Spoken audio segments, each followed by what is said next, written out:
Hey guys, it's pretty important day today. It's been 12 years since Dan Markel was shot, so I thought it would be good to review what exactly Luis Rivera said back in 2016 when he made his proverbs. So let's just go ahead and get started because, as you can see, my voice has deteriorated in the last 4 years, but I do appreciate people who still care about Dan Markel's case.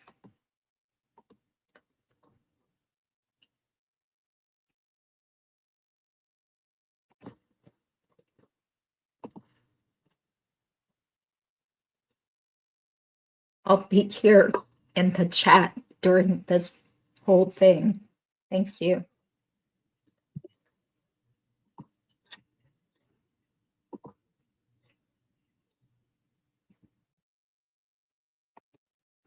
Hey everybody, I'm Judy, the YouTube lawyer.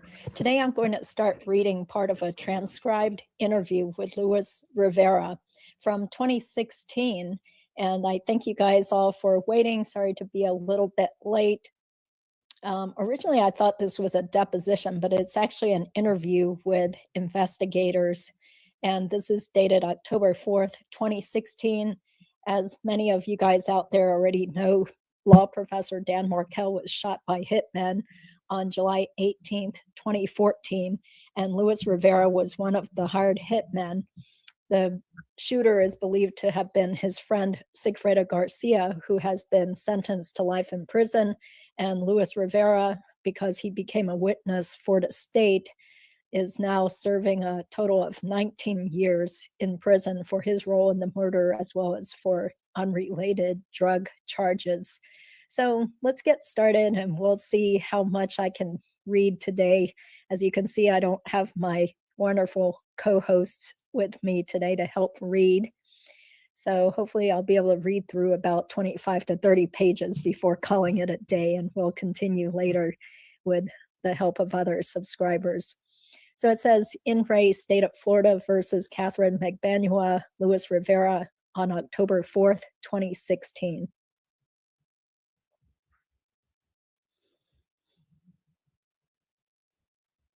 Proceedings. Investigator Sanford, inaudible. Where did you get the coffee at? Unknown female. Oh, well, I know people. I got it from the kitchen. Investigator Isom. Did you get to eat again last night? Witness. No, sir. Isom. You just came straight back? Witness. Yes, sir. I'm assuming the witness is Luis Rivera. Sanford. They didn't feed you nothing? Sorry. Unknown female. And you don't have any canteen, do you? Witness. Inaudible. Canteen. Sanford. Sorry, that sucks. Isom. What time did y'all get back here? Witness. Like 12, something like that. Sanford. Well, you did better than we did. Unknown female. Do you want to sit here and I'll sit down here? Mr. Collins. That's Luis Rivera's attorney. Mr. Collins. Yeah, I guess so. Inaudible. Unknown female. Do you want me to put inaudible? Collins. That would be great. Just artificial sweetener and unknown female. We only have powdered cream. Collins. That would be great. Just artificial sweetener and female. We only have powdered cream. Collins. That's fine. That's fine. Luis, do you want any coffee? Simultaneous inaudible speech. Investigator Sanford. So it's all good, man. I know you tried your hardest yesterday. Don't even worry about it, man. Don't worry about it. Mr. Collins. Hell, we might try some more. You never know. See, I thought that his ticket was given to him on the way home. That would have been a good point of reference to help narrow down the geography, but it was given to him on the way up. Isom. Correct. Collins. And my son told me it was on the way down. I would have had a whole different strategy if I had known that. Isom. Okay. We did this the other day on September 30th on Friday, and we did a swearing in, okay? I'm just going to read this time, the same exact form. and Mr. Collins is going to explain anything further, and he can look at the form, okay? But before we start that, I just want you to raise your right hand. I am investigator Craig Isom with the Tallahassee Police Department. I'm conducting an official criminal investigation concerning a homicide. Any false statements about material matters given by a witness under oath will constitute perjury, which is a first-degree misdemeanor, according to Section 837.012 Florida statutes. You already have your right hand raised. Do you solemnly swear or affirm that the evidence you are about to give me is the truth, the whole truth, and nothing but the truth? Witness: yes, sir. Isom: you understand that if you knowingly make material misstatements of fact to me during this investigation, you will have committed the crime of perjury? Witness: yes, sir. Isom: would you like to review that? Collins: yes, that's fine. Lewis, do you have any questions about what the detective just said? Witness: no, sir. Mr. Collins: okay. You understand that if you don't know the answer to a question, it's okay to say, I don't know. If you don't understand a question, it's okay to say, I don't understand the question. Could you repeat it? All right. Witness: yes, sir. Collins: the most important thing is that you give truthful information, which I know you will. You don't guess. If you need time to think about something, that's okay. If you intentionally tell a story or you give a statement that you know is not truthful, not only will you have committed a crime of perjury, which is really the least of your concerns, the most important thing is you will no longer have a deal, okay? Witness: yes, sir. Collins: all right. Now, we do know that you have immunity, so you know the things that they have asked you about you that they haven't got independent of you, they couldn't use against you. You understand that? But that ain't the deal. The deal is we want to tell the truth and do what's right. Witness: yes, sir. Collins: you understand that's the point. All right. I don't have any further questions in that regard, and the statement is being recorded. Isom: yes. Isom: all right, Lewis, the first time that you had a conversation, let me start this because I want to make sure I understand it. Did you ever meet or know or hear of Daniel Markel before this occurred? Answer: no. Question: no. Collins: you got to speak up louder. Witness: if I heard about him? Isom: did you ever hear of him? Answer: no, not at all. Question: never heard of him, never knew anything about him? Answer: no, sir. Question: no one has ever mentioned that name before? Answer: no, sir, not at all. Question: what about Wendi Adelson? Answer: don't know her either. Question: anybody else by the last name of Adelson? Answer: no, sir. Question: okay, when is the first time, if you can recall, when you first understood that you were going to come to Tallahassee? Because my understanding is you have never been to Tallahassee before. Answer: never been up here. Question: okay, what was the circumstances of the first that caused you to come to Tallahassee the very first time? Answer: the first time we was coming up here, I thought we were going to come up here and rob somebody, you know? So when I get in the car, that's when Garcia told me what we are coming up here for. We are coming up here to kill somebody. Question: so before you got in the car, you had a conversation with Sigfredo Garcia? At my house. Question: Tudo? Answer: yeah. Question: at your house? Answer: uh-huh. Question: and he says he wants you to go with him to Tallahassee? Answer: yeah. Question: to do a drug robbery?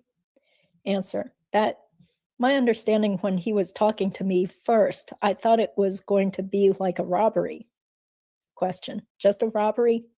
Answer: I thought it was going to be a simple robbery. But then as we kept going on talking about it, that's when he told me, listen, I got to come out here for a job. I'm fixing to get hired. we getting hired, but to kill somebody. Question.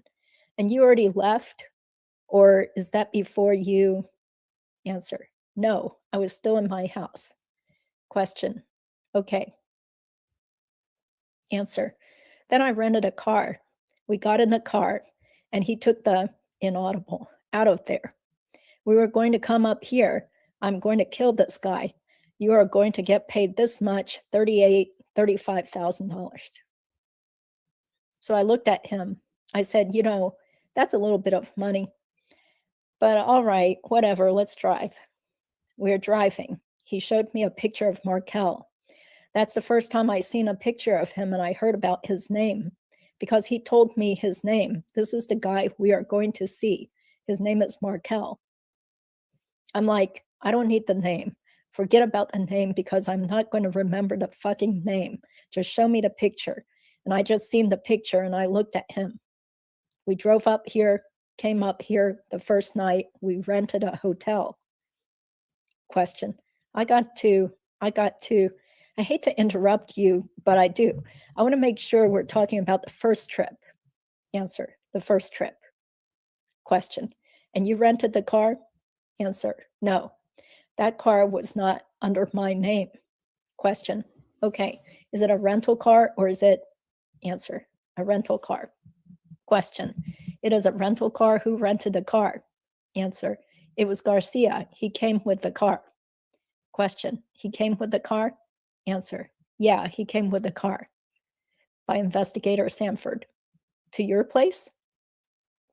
Answer. He came. I was to my homegirl's house.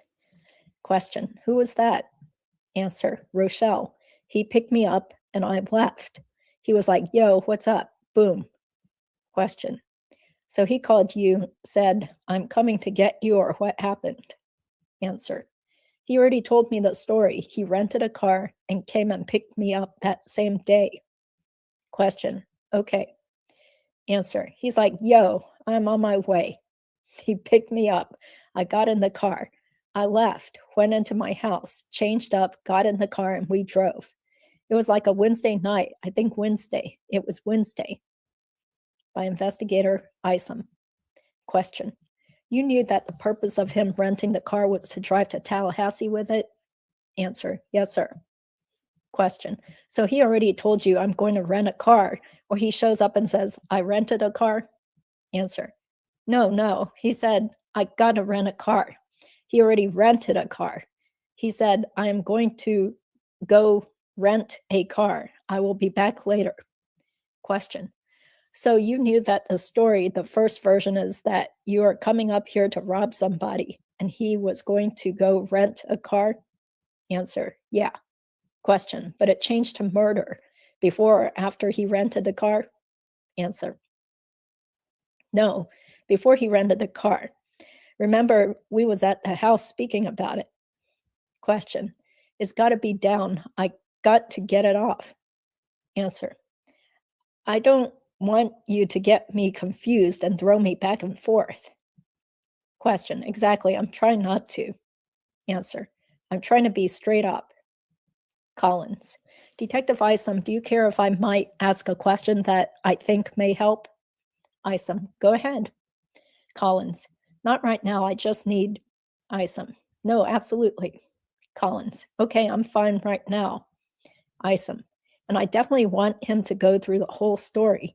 But I'm afraid if we get too far down the road and there is a fact that. Collins. I agree. Isom. That's all. Collins. When things don't make sense or add up, we got to stop. We have got to stop and get to it, okay? Mr. Collins. How long was it? You said initially thought that this was going to be a robbery.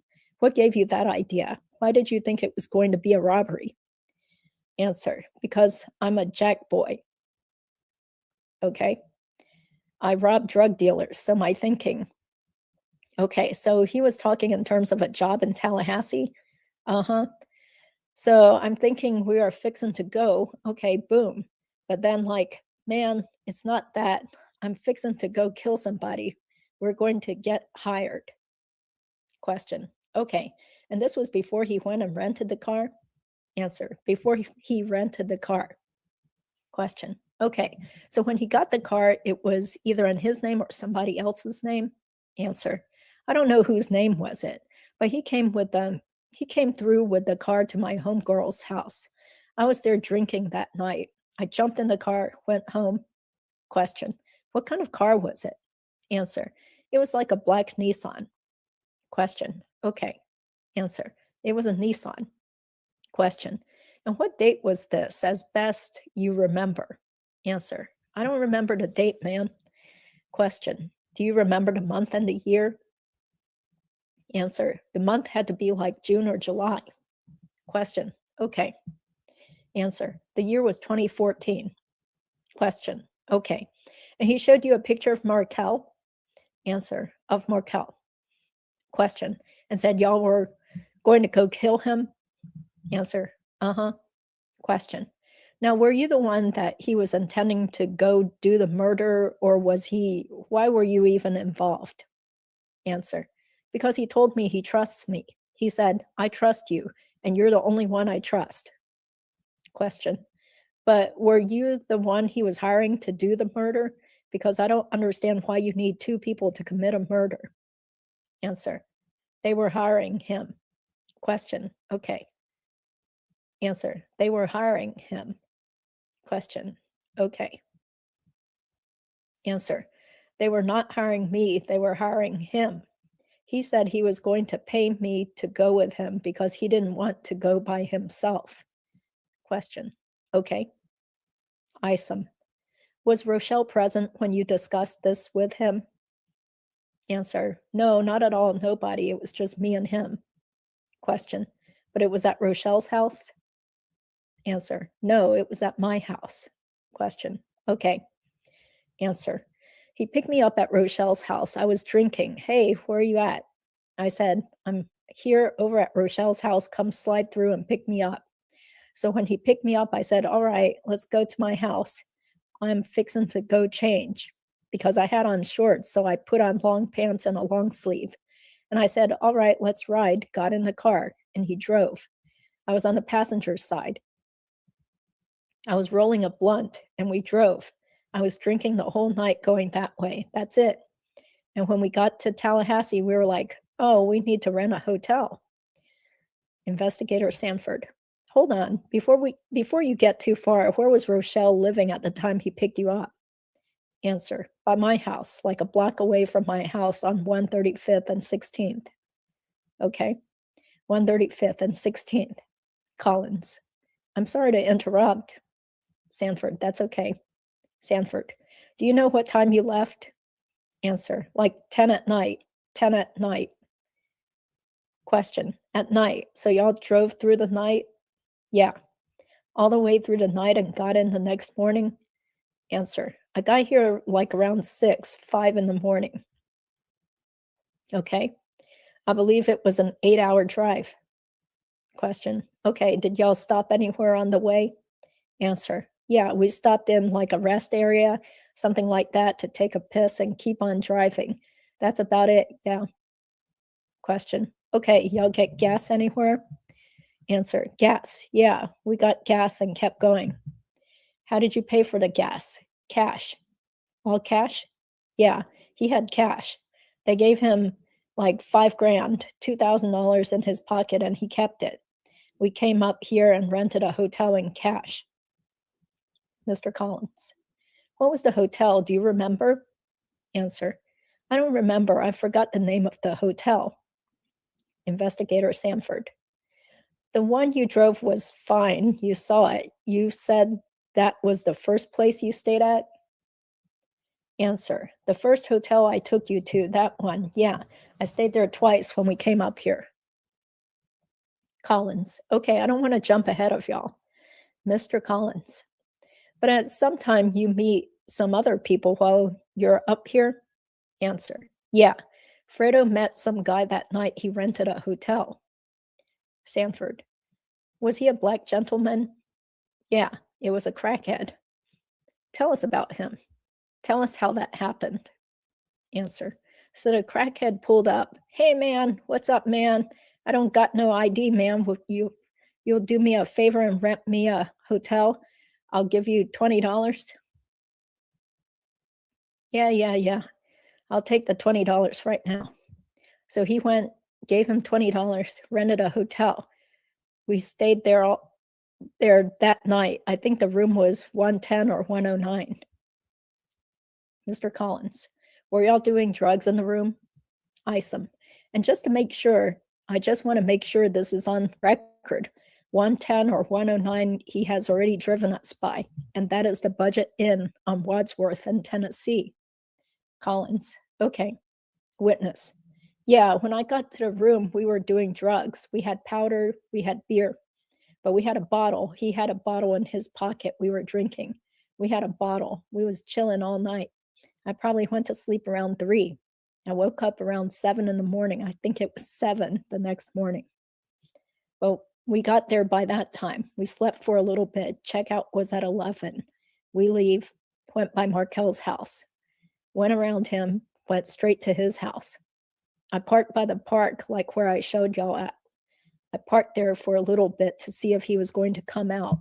When he came, I seen the car. I know when I scoped the car out, that's that guy right there. I seen a white male in the car. He was like, yeah, that's him. Let's follow him. So we followed him all the way to the school. He dropped his kid off. Boom, I lost him. I guess he was going to the gym that morning. Mr. Collins, how do you know what kind of car he is driving? Answer, because Sigfredo told me the car. Question, Sigfredo told you the car? Answer, he said he has got a black Nissan. Question, okay. Answer, no tints. He already showed me the picture. Question, so Sigfredo supplied you a picture of Markel? Answer, uh-huh. Question, which is the target? Answer, yes, sir. Question, and has also told you a type of car that he drives? Answer, yes, sir. Question, does he tell you where that information came from? No, sir. He just showed me a piece of paper with his name, and I believe that paper had the address, but I remember seeing his face, and so the paper had to have the address. Question, was it typed or was it handwritten? Answer, no, it was like that. Question, typed? Answer, yes. Mr. Collins, when he said it was a Nissan, did he say it was a Nissan or did he say it was a black 4-door or 2-door? Answer, no, he told me it was a 4-door Nissan. Okay, just like the car we had, but just in black. Question, okay. Investigator Sanford, let's back up a little more, a little bit further. You said they gave him $5,000. Tell us about that. What did he say? Where did he get the money from? Answer, he said he got the money from the lady. He still haven't told me her name yet. He said, I got the money from the lady. Well, his wife gave him the money. So Katie gave him the money. But he told me about the lady. He told me, the lady got the money. She's going to pay us. So, all this driving around and talking to him about the money, I told him we should just go rob her. That was my intention. Fuck this guy. I don't got nothing against that guy. I don't even know that guy, especially after he told me about what it was for the 2 kids. He told me, because I asked him, why are you going to go kill this guy? Because the lady wants her 2 kids back. She wants full custody of them kids because he had all the custody. That was the plan. That was the deal. So that's what we went to go kill that man for. Question, how did Tudo know all this? Answer, Katie. I guess Katie told him everything. Katie told him everything. And then, question, but you are just guessing that. You don't know that for sure, do you? Answer, no, that's for sure. For sure, Katie told him everything. By Investigator Sanford. Right. How do you know that? How do you know Katie told him? Answer, because he stayed talking to Katie on the phone. Hey, babe. Hey, what's going on? Hey, the lady is going to have, are you sure she's going to have the money on time? Tell her don't play with it because we will show up at her house. Tell her she better have that fucking money. And he always kept telling her that. Question. Because when you went on this trip, were you with Tudo the whole time? Did y'all separate? Y'all were in the same car? Answer. Never separate. Stayed in the same hotel, different beds. Question. You were always with him? Yeah. So when he talked to Katie, you would be hearing him talking to Katie? Of course. And you knew it was Katie? I'm right there. He was right here. Mr. Collins. Did you know it was Katie because of what he was saying, or could you actually hear her voice? Answer. No, it was Katie. I could hear her voice. I could hear her voice. And you had heard it before? Yeah, I could hear Katie's voice. That's Katie. How many years have you known Katie? I've known Tudo my whole life. Katie, probably 5, 6 years, 7 years, around there. I don't know Katie. I just met her because of Sigfredo. I known Katie maybe they have been together 10 years, about that same time. And they have been together however long they have been together. I think it's 10 years. That's how long I known her. Question. Louis, was there any coke usage in the hotel that night? Answer. Yeah, every day it was coke. Question. But I'm talking about that night that you said some crackhead signed for the room? Uh-huh. Was that guy also bringing drugs to y'all, or just a crackhead? Answer. No, not him. He just rented the hotel. I never seen him again. Question. Okay, was there any other people you met that night? Answer. That night it was. The next night, the next day. Question. The next night. Okay. Answer. I stayed there for 3 days. Collins. Okay, I'm sorry, gentlemen. I just wanted witness. I stayed there for 3 days. Isom. You're catching up. Collins. Yeah. Witness. The next day we met a guy in I think it was a gray or blue Chevy 4-door. He was in the back trying to serve some people up. So we spot him. I said, man, go ask that guy. I bet you he got the coke. So Sigfredo asked him, hey man, what's up? You can get me some coke? Yeah. Man, we need a 40. We got it. We kept buying from him. That same night, we were just hanging out. We were just doing coke, hanging out. When I came back, every time I came back, we would meet up with this guy. Isom. Every time you came back? Answer. Every time. Investigator Sanford. How did you meet up with him? Answer. Sigfredo had his number. We found him one time driving when we came up here in the Prius. That day that he shot the fucking Prius, we seen him that same day, maybe half an hour before that happened. And that's when we bumped into him. And we asked him, hey, what's up, man? We need some powder. We go follow him somewhere to go get some coke. He was with a group of people. He was like, all right, let me go drop these people off, and then we will go over there. As we were following him, that's when he shot the car, and we had that mechanical problem in the car. Question. Who shot the car? Answer. Garcia. Question. We'll have to get into that. That's not the same day that you first got there, right? No. Let's try to, I know it's a lot of information. Answer. That same night, I was just up here scoping him out. We ain't doing nothing. Came down here following him for 2 days. After that, that Friday, we were gone. We was here from Wednesday to Friday the most. I was gone. That was it. I just come out here, scoped him out. We could see what he was about, where he go, what his routes. But every time he'd go to the daycare, I lose him because it used to take so long. I'm like, man, this guy never came back out. And then when I go drive back, the car was never there. Question. Okay. Answer.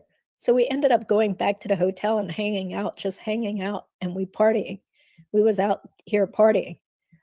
Then we would do the same thing the next morning. We would wake up and try to follow him all over again to the same daycare. That's all.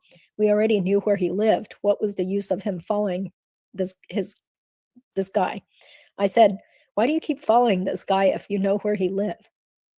Isom. You're in the passenger seat? Yeah, I was in the passenger seat at that time. He was following. That was it. That night was over. It was a done deal that night. That night that I came up in the car, that's when everything happened. I drove. Question. Let's don't get into that yet. Hold on a second. We still need to get through that first trip. He tells you what it's about. He shows you this picture. And you're getting this information on the way up, and while you're already here, or he already has the full story and he is double checking with her on the phone? Answer. He told me the story already at my house. It was just me and him in the house by ourselves. Told me everything. Question. That the guy has 2 kids and the woman wants the kids back? Answer. Yes, sir. Question. Does he say the woman's name then? Answer. Not at all. Question. And does he say anything? Does he bring up Katie at all when you're at the house? Yeah. Down in Miami? Answer. I asked him, who's fucking hiring you? He was like, Katie told me this lady is going to hire me, but I want you to go with me. And they weren't hiring me, they were hiring him. Question. Right. Answer. So he said, I'm going to break you off. I will give you 35 grand. And I said, all right, for the drive, all right, fuck it. I will take the drive. Question. So you're just backup? Answer. I was just backup, just driving. Question. Okay. Answer. That was the whole deal. I'm just driving. Question. So he's saying Katie is the person between the woman who wants this done. Answer. Katie is the one in the middle doing everything. Put it like that. Question. Okay. And that's what he tells you? Uh-huh. Okay. And so then you hear her over the phone because you don't meet with her before y'all leave. Answer. I never met with her. Question. Okay. And you hear her over the phone and you told Mr. Collins just now that you were sitting as close as you two were? Answer. Yeah, like this. Question. And you can hear and recognize her voice? Of course. And she is saying specifically what? When he is talking to her, what? Just give me an idea of what he is saying. Answer. Oh, when he is talking, she's like, yo, get up there quick. Make sure you do everything right. Don't do nothing stupid. Look at the house. You got the paper. I know you have. Well, he had the paper. Question. Where did the paper come from? Answer. See that? I can't tell you where the paper came from. Question. That's fine. If you can't tell us, that's fine. Answer. He had the paper. He showed me the paper. So I don't know where the paper came from, but just like I told you, it's black and white like that. But I can hear her saying, like, make sure you do everything, get done right. When you're done, call me. Boom. It was like maybe like a 2-3 second conversation, hung up. And he said, man, you ready? I said, man, I'm ready. Let's go. Let's ride. And we drove the whole time up there. He talked to her once, I guess she told him, don't be calling me so much. Question. She said that? Answer. She said, just call me when you're finished. She thought it was going to happen that same night that we went up there. Question. First trip? Answer. First trip. But I didn't let that shit happen. Man, I ain't doing shit. I was still like, my mind was like, for some kids? We're going to kill this guy for some fucking kids? Are you serious? Why can't she just get full custody? Mr. Collins. Luis, were you hired by Garcia to do the job? Answer. Yeah, Garcia paid me. Question. I know, but you were just the ride-along, or were you actually going to be the trigger man? I don't know why he paid you so much money for a ride. Answer. I was just a ride-along. He goes, come with me. And as we're going, at one point he tells me, you should go in there and kill him. I said, nah, dog. Question. Luis, if the truth is that you were... Answer. That's the truth. I told you. I'm not going to change my story. Question. Okay. Isom. He did. Witness. I told him the story. Collins. All right. Witness. He asked me, you know what? You should go in there and kill him. You should go in the house and kill him. I said, I am not going by Mr. Collins. Why would he want you to go in there and kill him? Does he believe you have killed people in the past? Answer. That's what he thinks. Question. Have you ever killed people in the past? Answer. Not in my life, sir. Question. You know you're under oath? Answer. Yeah, never in my life. I will hold my hand up. I ain't never in my life killed nobody. Question. Okay. Answer. I done beat people with bats, hit them with sticks and shit like that. Investigator Isom. But you had mentioned before that the first trip was the intent that you were going to do the shooting? Answer. Yeah, he thought I was going to do the shooting. I wouldn't have enough balls to fucking shoot somebody for some kids, man. So I didn't do it. Question. But maybe what about for 30-some thousand dollars? Answer. I couldn't do it. I didn't even brought the gun. That's how crazy it is. Question. But you had the gun the first time. The gun came from you or from? Answer. Yeah, the gun came from me. Question. The first trip? Answer. I gave him the gun. He grabbed it. He cleaned it up with alcohol, cleaned it up, and he held it the whole time. Question. But we're talking about the first trip? Answer. The first trip, I had the gun in the hotel. Question. The first trip, you supplied the gun? Answer. Yeah, I supplied the gun. Question. Okay. The second trip, did you supply the gun? Answer. Yeah, it's the same gun. Question. Describe the gun the first trip. Answer. It's a 38. Question. I'm not trying to confuse you. I'm confused. Collins. Yeah, and it happens. Witness. It's a 38 Smith & Wesson short nose, the same gun we came up with. The same gun we came up with the first time. We came up with 2 guns. Sanford. You came up with 2 guns? Answer. Yeah. The last time we were talking, I meant to tell you, but he had 20 minutes, and I told Chuck, man, I got to tell him, I don't want to make no mistake. We came up with 2 guns. There was a blue steel long-nosed Taurus and a 38. Question. Who had what? Answer. There was 2 guns. Question. You had them both? Who had them? Answer. No. Both was in the car stashed. Question. Okay. Answer. You know what I'm saying? And I said, I am going to keep one because you never know what's going to happen. I really didn't trust Garcia. I didn't know if he was going to fucking kill me or if it was the inaudible kill me. So I was prepared for whatever. Question. You grew up with this kid. He'd never kill you. Answer. Man, you go kill somebody and then you're drugged up, man, and then you shoot the fucking car. Question. Well, that's true. He did shoot the car, so I... Answer. Come on, shit. Question. Well, I forgot about that part, but I mean, would he intentionally shoot you? Answer. Maybe. Be like, you know what? Kill this guy. This guy might snitch on me. Boom. Let me kill him too. Let me get him out of the way and let me steal all the money. Question. I've seen that before. Okay. So the blue steel long nose? Answer. Long nose blue steel. It was a Taurus. Question. Taurus 38. Answer. And a 38 Smith & Wesson was the black one? Question. Short? Answer. Short nose. That's the one Mr. Collins, can we take a short break just for a second? We're not going anywhere. I just want to go off the record for a second, if we can, if it's all right. Okay, so I think it's time to maybe end this soon. I do have to get going to another meeting, but I'd like to address some of the nice people out there in the chat box. So this whole thing is 133 pages long, so maybe it'll take 2 more live streams and hopefully have the help of somebody else. Hey, Fancy Fiction, thank you for being here. Love all that you're doing, bringing more attention to the whole Dan Markel case. Hi, Angela. Okay, Burn the Witch.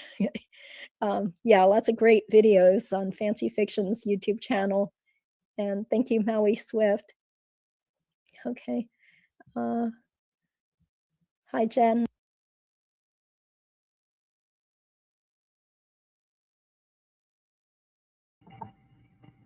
Hey guys, I'm back. Okay, so that was part 1 of 3. And let me try to remove that and at part 2. So hope you guys are having a good Saturday. Thank you for being here, still caring about Dan Markel. Let's see. That's part 1. This is part 2. This is where I sort of dressed up like in a prison jumpsuit.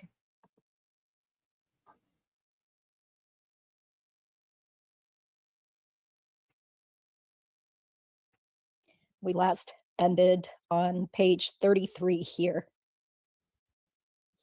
By investigator Isom. Short nose 38 Smith & Wesson. What color? Answer, black. Question, okay. Both 38 caliber? Yes, sir. Okay. You supplied both of these guns? No, just one. Which gun did you supply?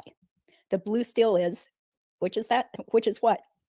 Answer, the long nose blue steel Taurus is Garcia's gun.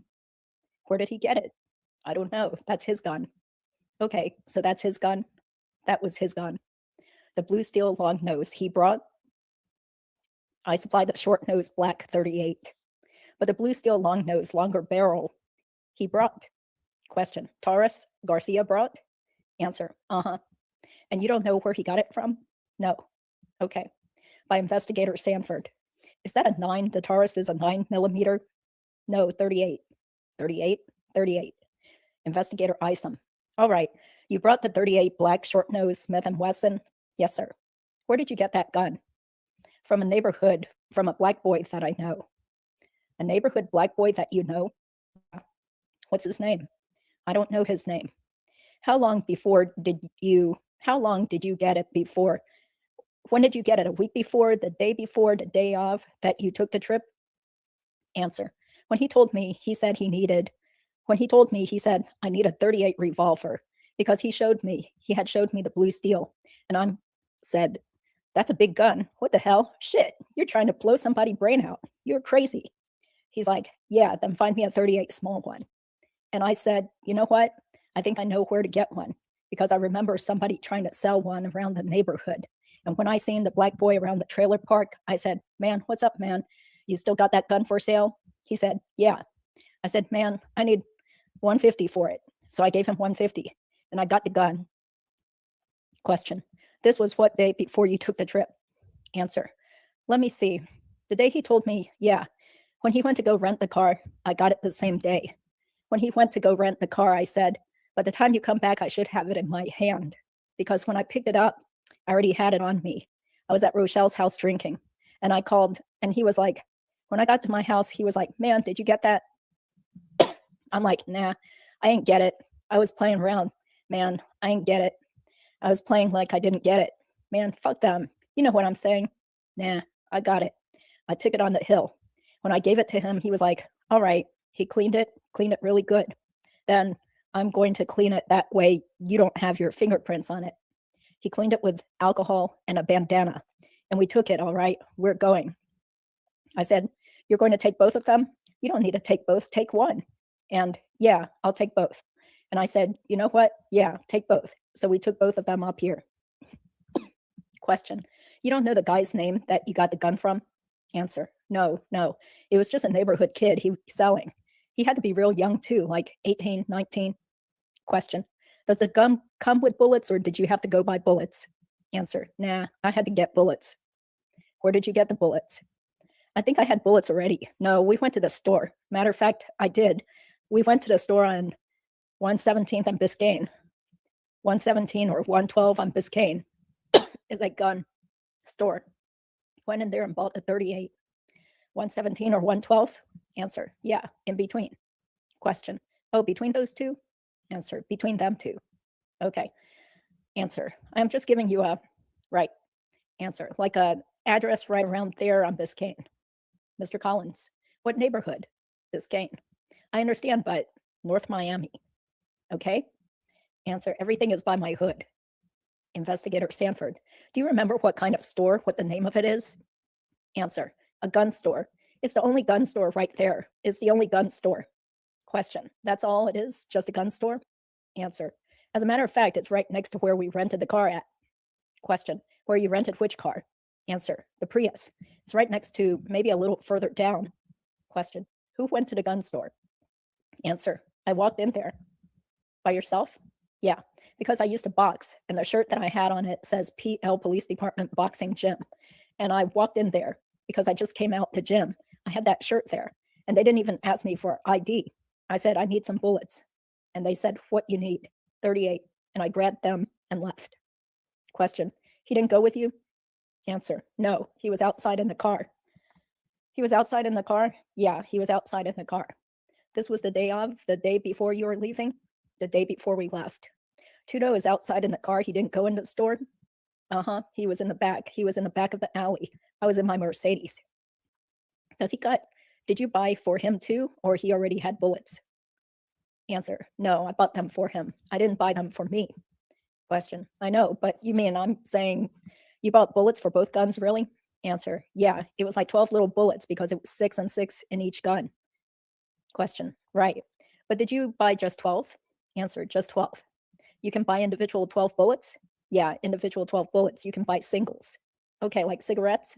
Yeah, you can go in there and buy singles. They'll sell you all types of singles, whatever you need, like 15 for $20. You know, shit like that. Question, interesting gun store. By Mr. Collins. These stores probably don't follow the rules, and they should have records of selling ammunition, shouldn't they? Maybe not.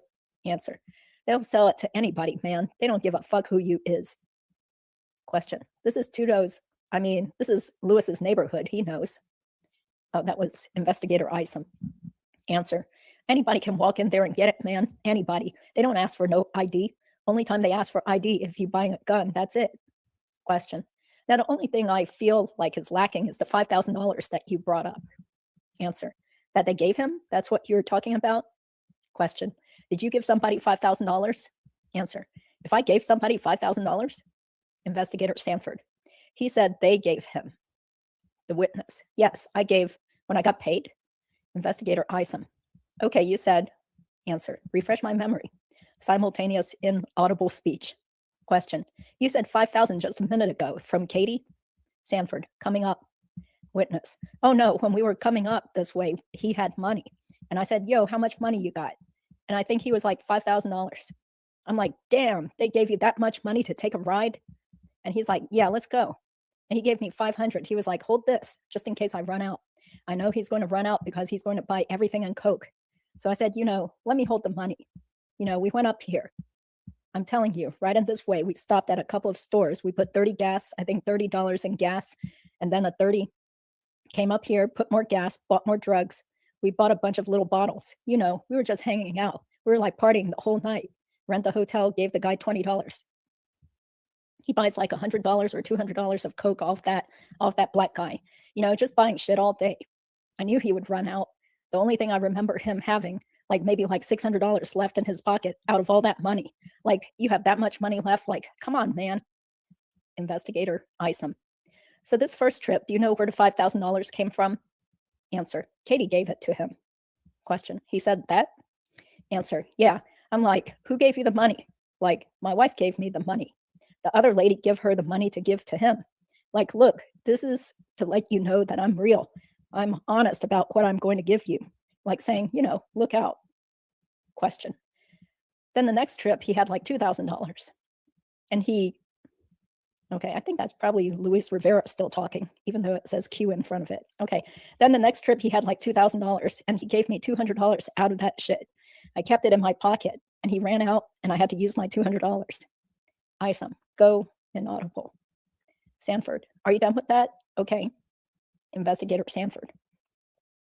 So we now are coming up on that first trip. It might be hard to think back, but how many cell phones did y'all have? Answer, I always kept my 2. Remember, I have 2 phones.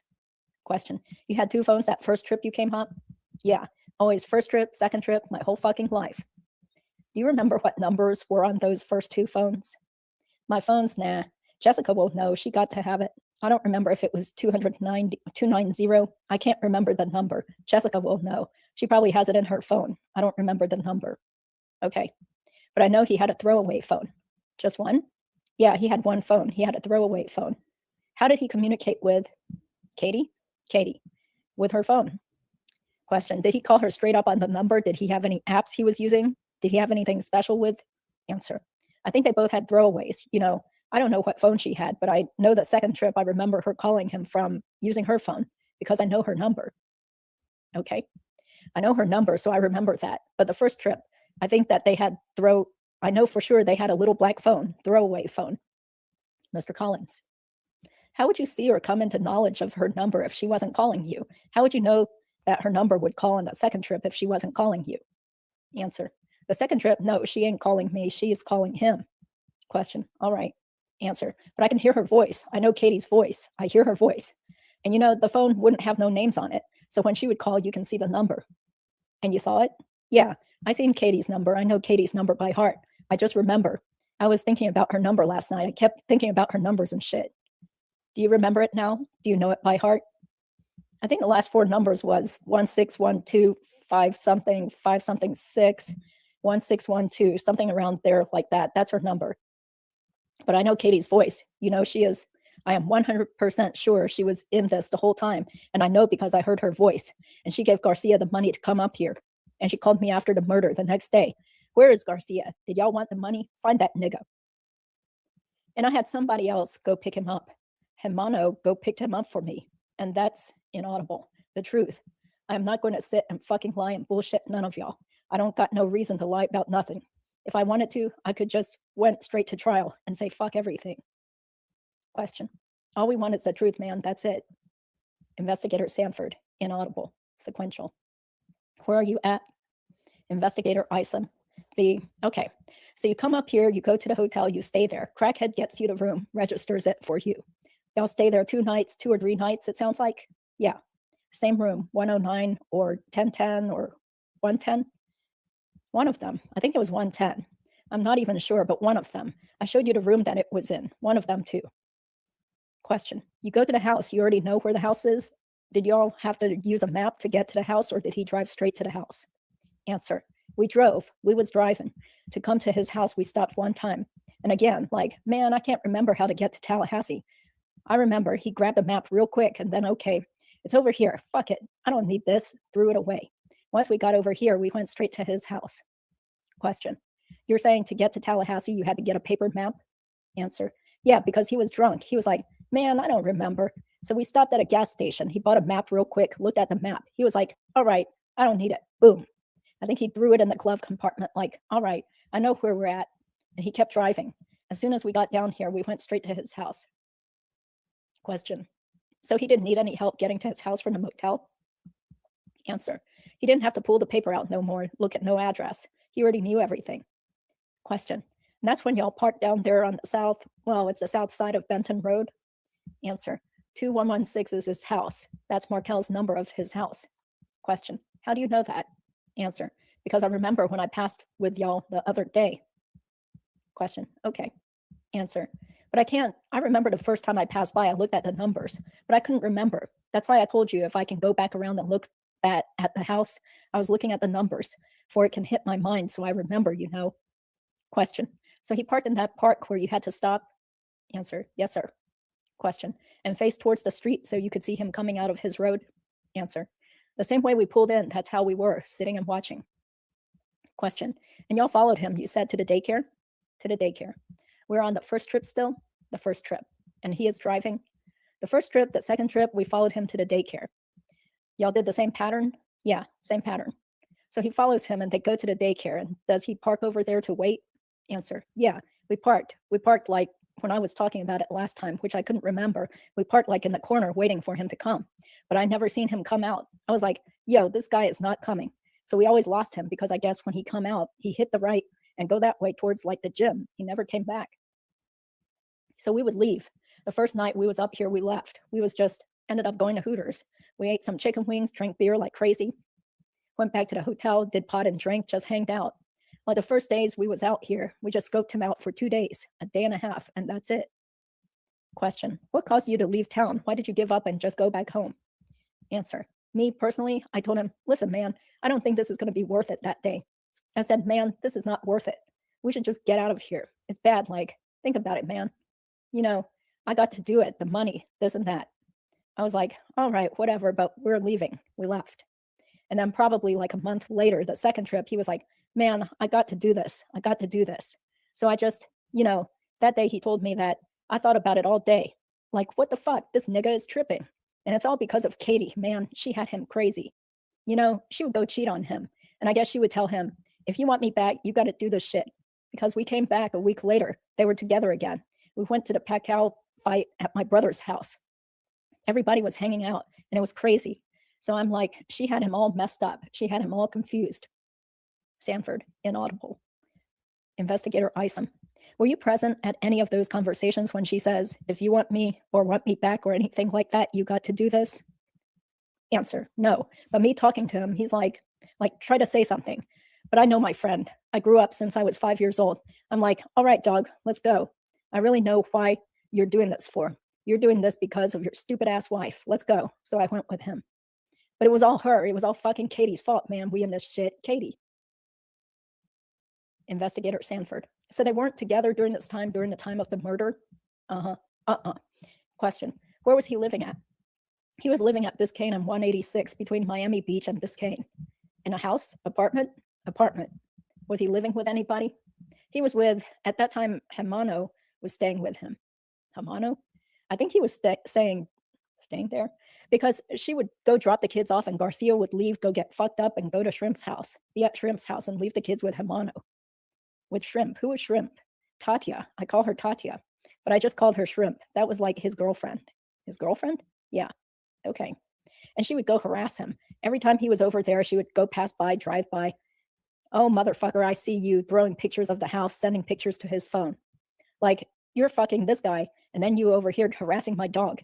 Let my dog live his life and do you. Because he would show me the pictures. Man, look what this girl do. I was like, man, you like it and you love it, so what's the use? Because you'll be one day with Shrimp, and then go one night, spend one night with Katie, then she'd kick your ass out the house, and she'd go with this guy. Come on, really? She had him so messed up that he was drinking every day. Every day he was drinking, and every day he would do coke. There wasn't one day that passed by without that man drinking or doing coke. Investigator Sanford. He was messed up over her, huh? Uh-huh. Where was she living at? At the time, I don't remember. I think it was in Miami Beach. Was she still living in Miami Beach? I think she was still living in Miami Beach. I can't remember where she was staying at. Question. That's all right. Answer. But I know after the money and all this shit, she moved to where she's at now, tried to get a better place. And then he moved in with her for a little bit. And then I went over there and inaudible. Man, fuck that. Let's go. Look at her getting dressed. She was leaving you in the house and she was leaving, let's leave. And we left and he never came back. But he would come late night and sneak in. Like, you're either going to leave her or you're going to be with her, you know? Like, she got your head all messed up. She made you go do this shit, you know? That's like saying she really didn't give a fuck because she made you do something that you wasn't even supposed to do, man. That's your wife, and she's supposed to take care of you, you know? I used to tell him stuff like that. I got into an argument. I argued with him a couple of times. Like the first night we came down, I argued with him back in Audible. I'm like, man, fuck this. We would argue, whatever. We left. Let me see if this StreamYard is still working, given all the curse words. Sorry about that, guys. Have to be authentic to the transcript. Okay. And then he would call me, and then we met up, whatever, go to the bar. And I'm like, I was frustrated. I even woke up one day. I was in my house drinking. I didn't tell you this, though. I was in my house drinking one day. And I was so mad. I was thinking about the murder. And it was just hitting me. And then he came to my house. Jessica called him. Yo, come over here. Calm this nigga down. I don't know what's wrong with him. He came and told me, chill out, man. Stop thinking about that shit. And I was like, man, it ain't even that. I didn't even do it. How the fuck can you walk around here like that? Something that you did, and you're out here like everything was all right. I couldn't sleep. I kept thinking about that man and them kids. It really hurted me, man. It really do. Investigator Isom. When y'all didn't do anything the first time, did anybody call when you were heading back to Miami? Or what's the first indication? His answer. He was talking to her. I know he kept talking to her on the phone. At the first ride, he talked to her a lot. I know he did. He kept talking to her. I kept telling him, yo, get off the phone, bro. Why do you keep talking to her? Ain't nothing to talk about. When you get down there, you talk to her personally. No need to be on the phone. I told him, that's how you're going to get caught. I told him just like that. That's how we're going to get caught. You're on this phone. You talk too much, especially when you're drunk. You speak too much. But he always kept talking every time she would call. Like, there she go again. Oh my God. Question. But did he call her when y'all were on your way back? You decided, abort the mission. You're not going to do it. You're not going to kill the guy this time? Answer. Yeah. The first night he called, he was like, oh, nothing happened. We'll probably come back. but nothing happened today. Fuck it. This shit is sour. It's not, we couldn't even find the guy. We followed him. Every time we would go to his house, I couldn't tell whether he was inside his house or not because his car would go in the garage. So we never knew if he was there or not. Question. Did you ever hear a conversation between him and her, or was anybody questioning why you didn't do it? Answer. No, ain't nobody question us. Ain't nobody going to question me. I think that they didn't even know I was going on the ride. The only one that knew was Katie. She knew I was in that car. Question. How did she know that? Answer. He told her, I'm going with Tato. They call me Tato. So I'm going with Tato. And I asked him, who knows? And he said, just Katie. That lady knows I'm in the car. And he was like, nobody knows, just Katie. But in my instincts, I didn't trust him that day. I'm like, somebody else got to know. Because if you told Katie, Katie has to told that lady. Question. Okay. Answer. That day of the murder, when I seen Wendi, that's when I asked him, who's that lady? And he said, that's Wendi. I remember her clear as day with the two boys. Question. When y'all get back to, you just go drive straight back to Miami? Answer. Yeah, straight to Miami. Question. And where do you go from there when you get there with the car? Answer. What car? Which one? Question. The car he was driving, the rental car. Answer. Oh, the Nissan? I think he stayed with it for a couple of days. I think he stayed with, when I came back, I always end up in Billy's. Say what now? I go to Billy's Sports Bar. That's my spot. No matter what I do, I'm always going to end up right there. So I'm thinking I was there that night. But I came back home. I came home. Yeah. We was at Billy's. We was in Billy's. Was Katie there? At Billy's? I don't think so. Did you all go straight to Billy's, or did you go to Jessica's first and then Billy's? No, I stopped by my house, took a shower, changed, got dressed, went to Billy's. By yourself? At my house, yeah. That was my house. He left. He went, I don't know if he went to see Katie or he went to Shrimp's house.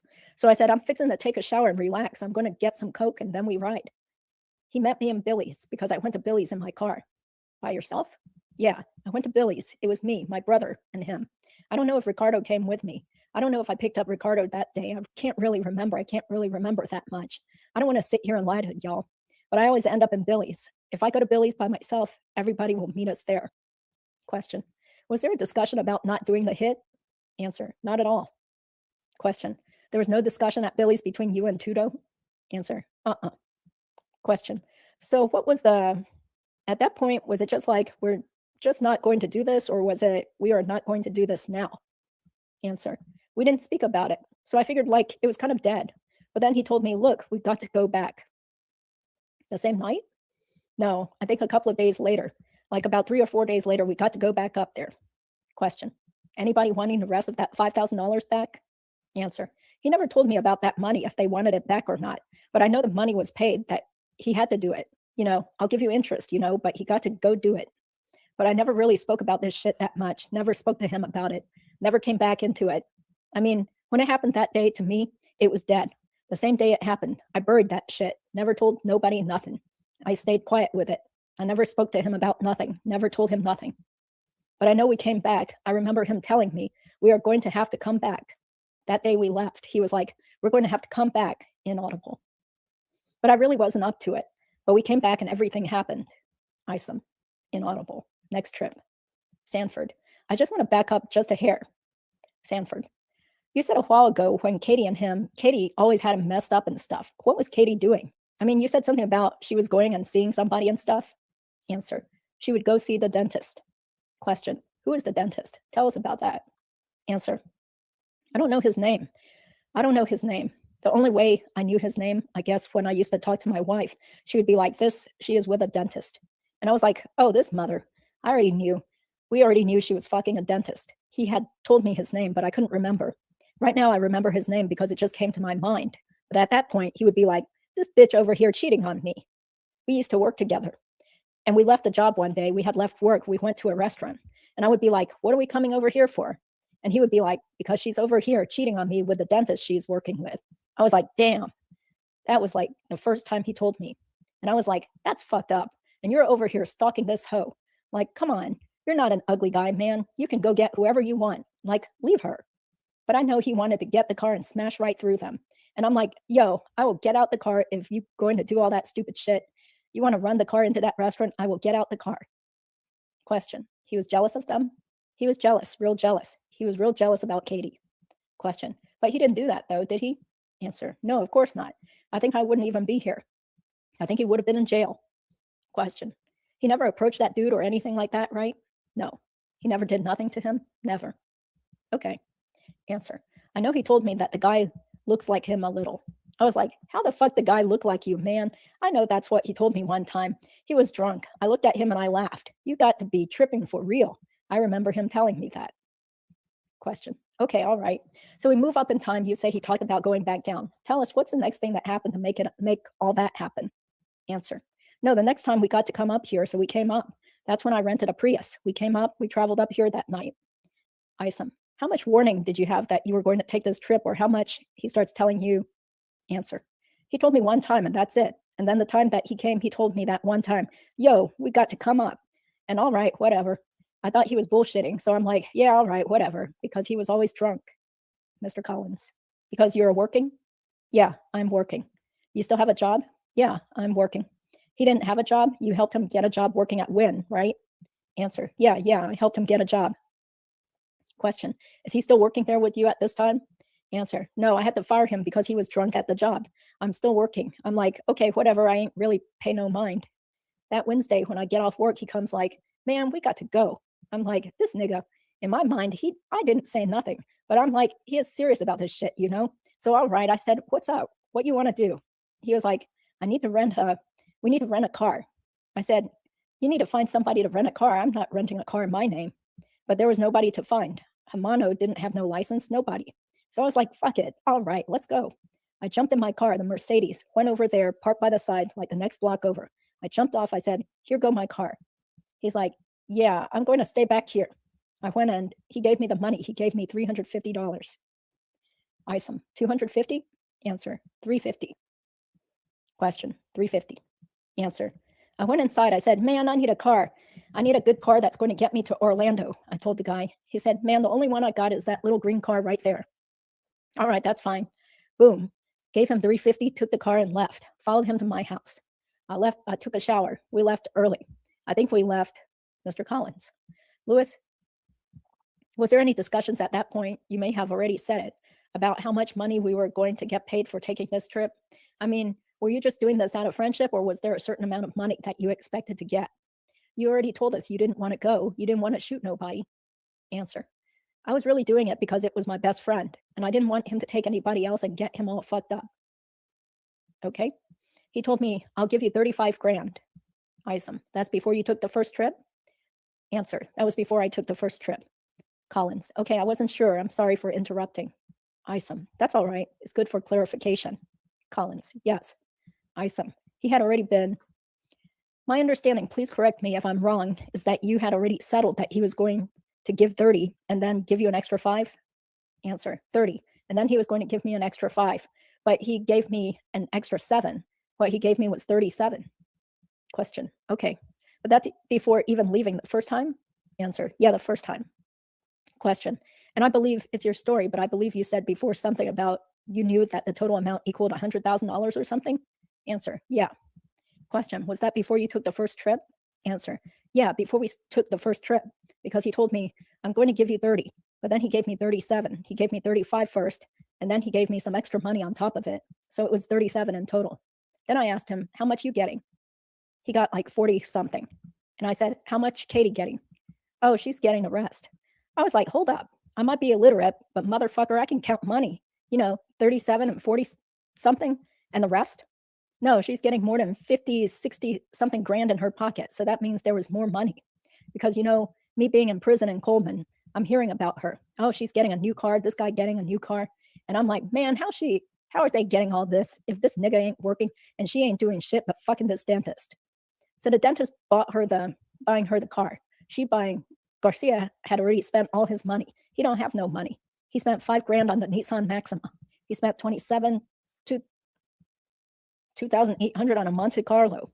Bought the bike for, I think it was 32 or 2,900. And the bike, we bought bikes, but ain't no 2016 bikes.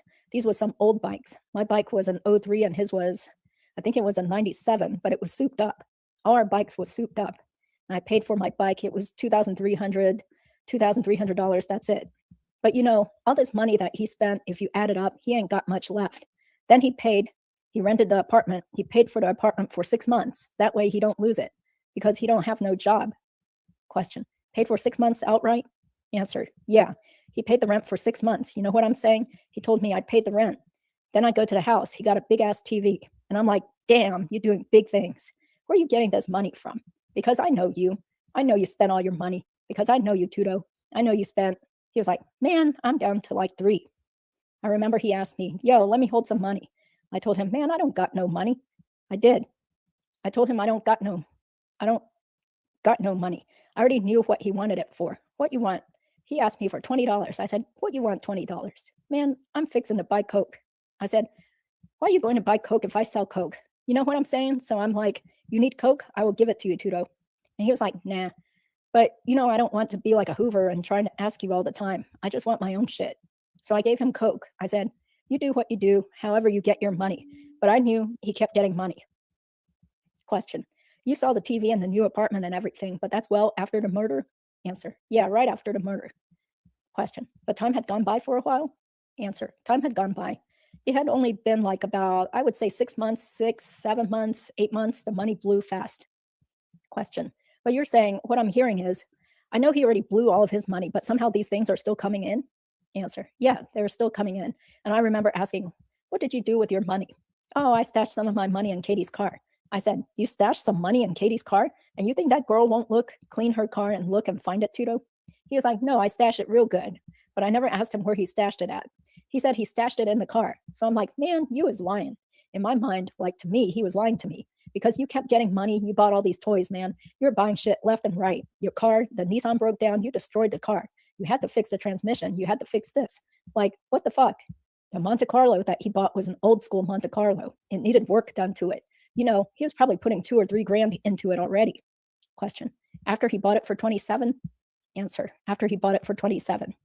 Question. And the Nissan was 5? Answer. The Nissan was $5,000. Question. And you said his bike was $3,200? Yeah, like $3,200. And you only spent 23 on yours? Answer. Yeah, I only bought me a bike. I didn't buy nothing else. I bought Jessica this little raggedy ass Toyota for like $200 or $300 from her best friend, and that was it. Sanford. And you said that she had gotten a car. Tudo wasn't working at the time, right? Uh-huh. And you said something about somebody gave Katie a car when I was in prison. Okay, that was later on? That was later on. That was later on. Answer. So that didn't got nothing to do with no. Question. Okay. Answer. I was just bringing it up. How y'all keep getting money? How y'all keep getting all this? Question. Okay, so going back to what we're talking about, he wasn't working. Was Katie working? Do you know? Answer. Yeah, she was working with the dentist, I believe. She was still working with the dentist. Investigator Isom. So when he stashed his money in the car, what kind of car did she have at the time? Answer. That same car. She has a Mitsubishi, whatever you call it, an SUV, the white one she has right now. Question. All right. So he says, hey, we need to go back. We have to go back. I'm going back. And the money has already been arranged from before. To make another trip, you're not going to get promised any more than what you originally promised, which is 30 plus 5 plus 2.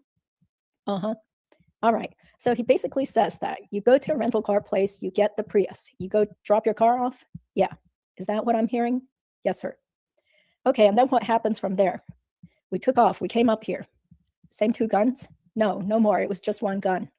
Okay. I thought both guns went on both trips. No, sir. Just one? Just 1 trip. Short nose or long nose? Short nose. What happened with the long nose? Probably left it at home.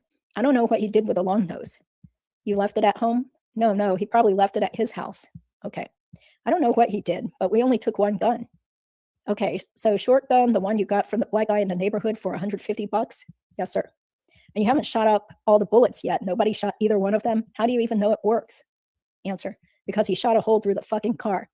Question. That was an accident, though. I'm talking about before you even left Miami.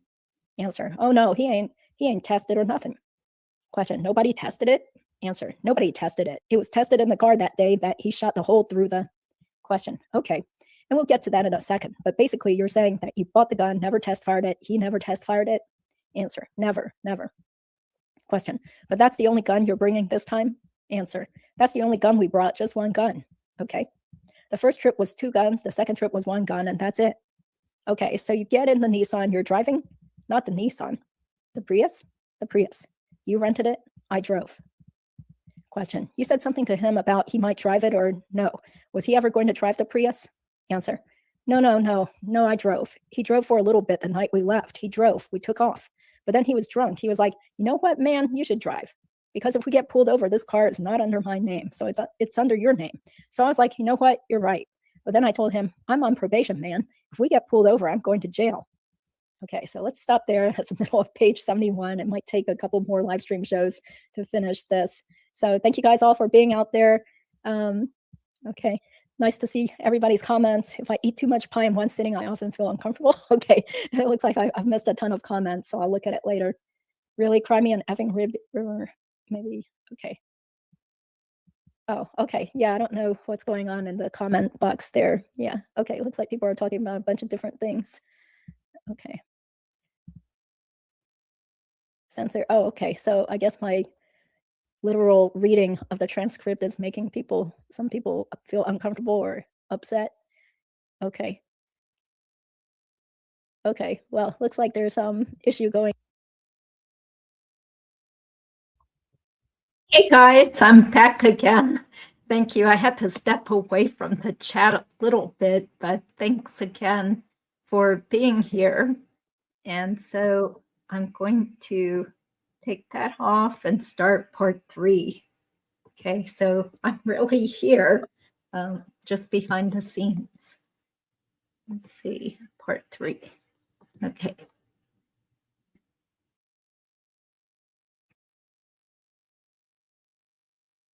So when we left off, we were on page 71 here.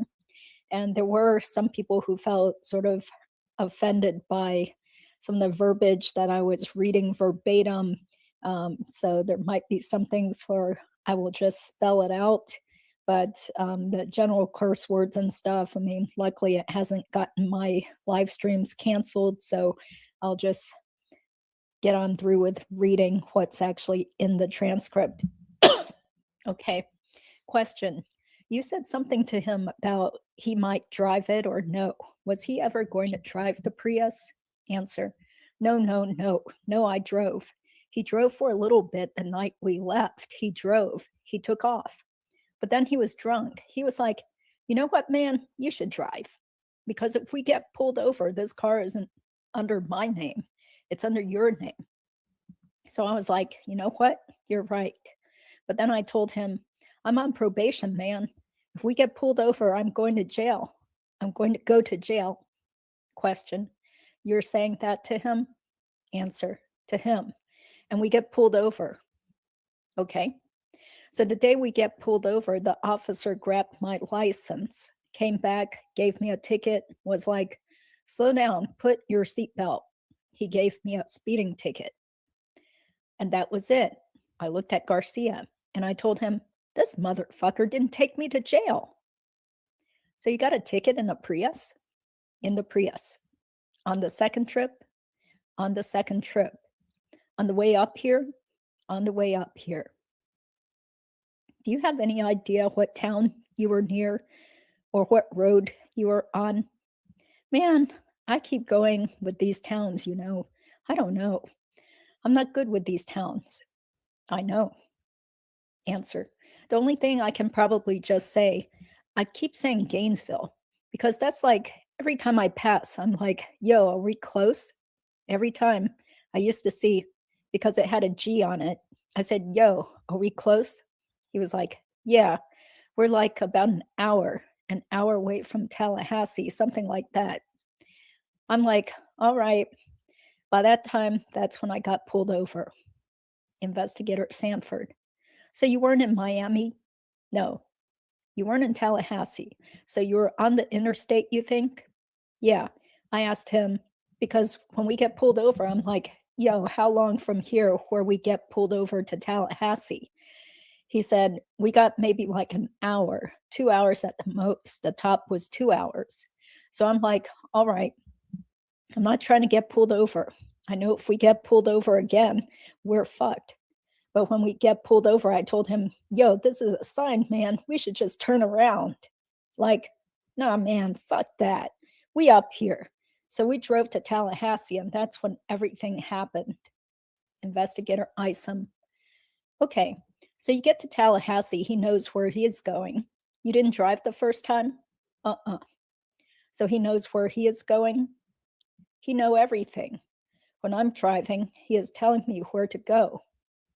Y'all end up at the same hotel? Same hotel, same hotel. 109 or 110? Yeah, same room and everything. Okay. And from that point, what do? Do you start doing coke and stuff again?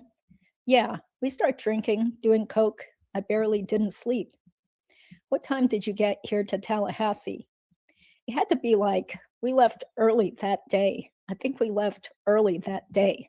I think we got up here at like around 11 at night, like 11. Okay. Like 10 o'clock, somewhere like that, somewhere around that. I'm not going to give you the time and then be all fucked up. Is he talking to anybody on the phone on the way up? No, he was doing coke. He didn't really talk to nobody on the way up. If he did, I can't remember right now if he did. But the only person he was going to talk to is going to be Katie. He ain't going to call nobody else. Okay. Only person he talked to is Katie. Okay. So you're at the hotel. You got the gun in the room. The gun was in the car. Okay.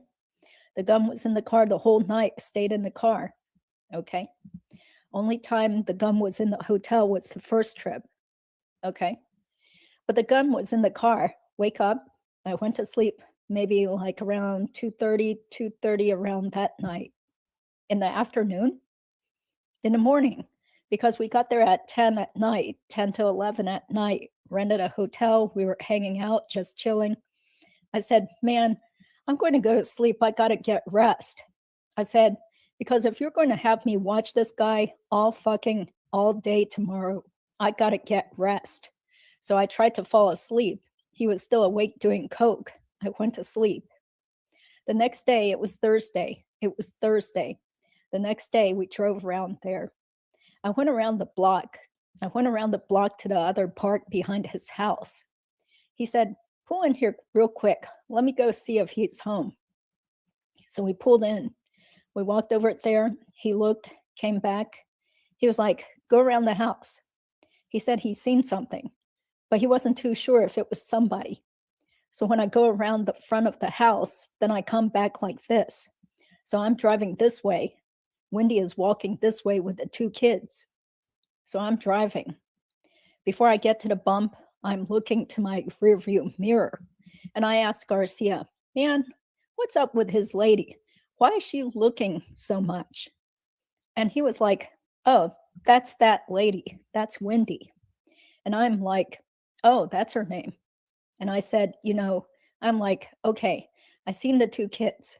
And I said, what's she doing up here? What is she doing up here? Oh, no, she came to make sure that everything is all right because he is leaving. He's leaving out of town tomorrow. So it's got to get done tomorrow morning before he leaves. And I'm like, all right, we leave. We go back to the hotel. By Mr. Collins. That's Luis Garcia's attorney. Question. Luis, let me interrupt you for a minute. Was there ever a phone call from anyone around the time that you saw who he described to be Wendi? Answer. When she walked, as I'm looking at the rearview mirror, I seen her walk a little bit further from her house, get on the phone. By the time we get to the hotel, he's talking to Katie.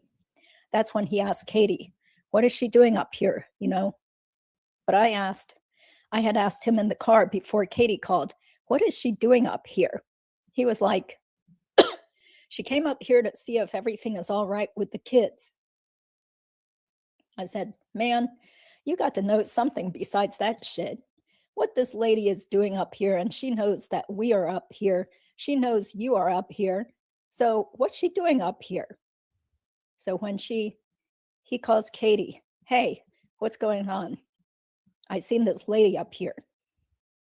Oh no, she is making sure that everything is fine. What time he is leaving tomorrow on the flight or wherever the fuck he was going. I said, so we got to do this tomorrow, huh? And he was like, yeah, because he is leaving. He's leaving. And she came to see the kids. But I seen her face and everything. I'm like, all right. So I'm like, we drive. We're going back to the hotel. And I'm sitting down. I'm sitting down on the chair in the hotel. And he's looking and he's like, yo, you all right? And I'm like, no, I'm just curious what the fuck this lady is doing up here. Oh, don't worry about that shit. Everything good, man. She's just making sure that everything is all right. I said, I don't really like the sound of this shit, but whatever. If you say everything is all right, I trust you because I trust you. I trust you. You, my dog. He's like, don't worry about it, man. Here, man, take a drink. It was early in the morning. It was like 12. I was like, man, I'm good. I don't want to fucking drink. Investigator Isom. So this all happened before 12 noon? Yeah, before 12. On Thursday? On Thursday. You drove by, you saw her walking the kids, you ask him, he says, that's Wendi. She is making sure that we are going to do this or whatever. Answer, that she wanted to make sure that we was up here. Sorry, that we was up there. She thought that we were lying, that he was lying, because shoot, they don't even know I'm in the car until she seen me that day. Answer, yeah, but your car has got tinted windows. Does she even know what kind of car you guys are in? Answer, that car is not even tinted like that. You can see through it. You can see real. It's tinted, but not dark like people think. Right. But she wouldn't know you from out of town. She wouldn't know you from anybody. Answer, yeah, she wouldn't know me from anybody. You can see, you got a little short guy in the car like this because I'm driving like this. And you see Garcia. Garcia is in the passenger side. You know, so she looked and then he looked. And, you know, that's what caught my attention. Like, what's up with this lady looking at the car? Because I know she wanted to make sure that we was up here. I guess Katie had told them everything.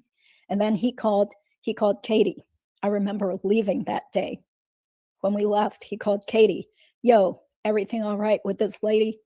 She was like, yeah, everything's straight. Don't worry about it. Just make sure you get that shit done.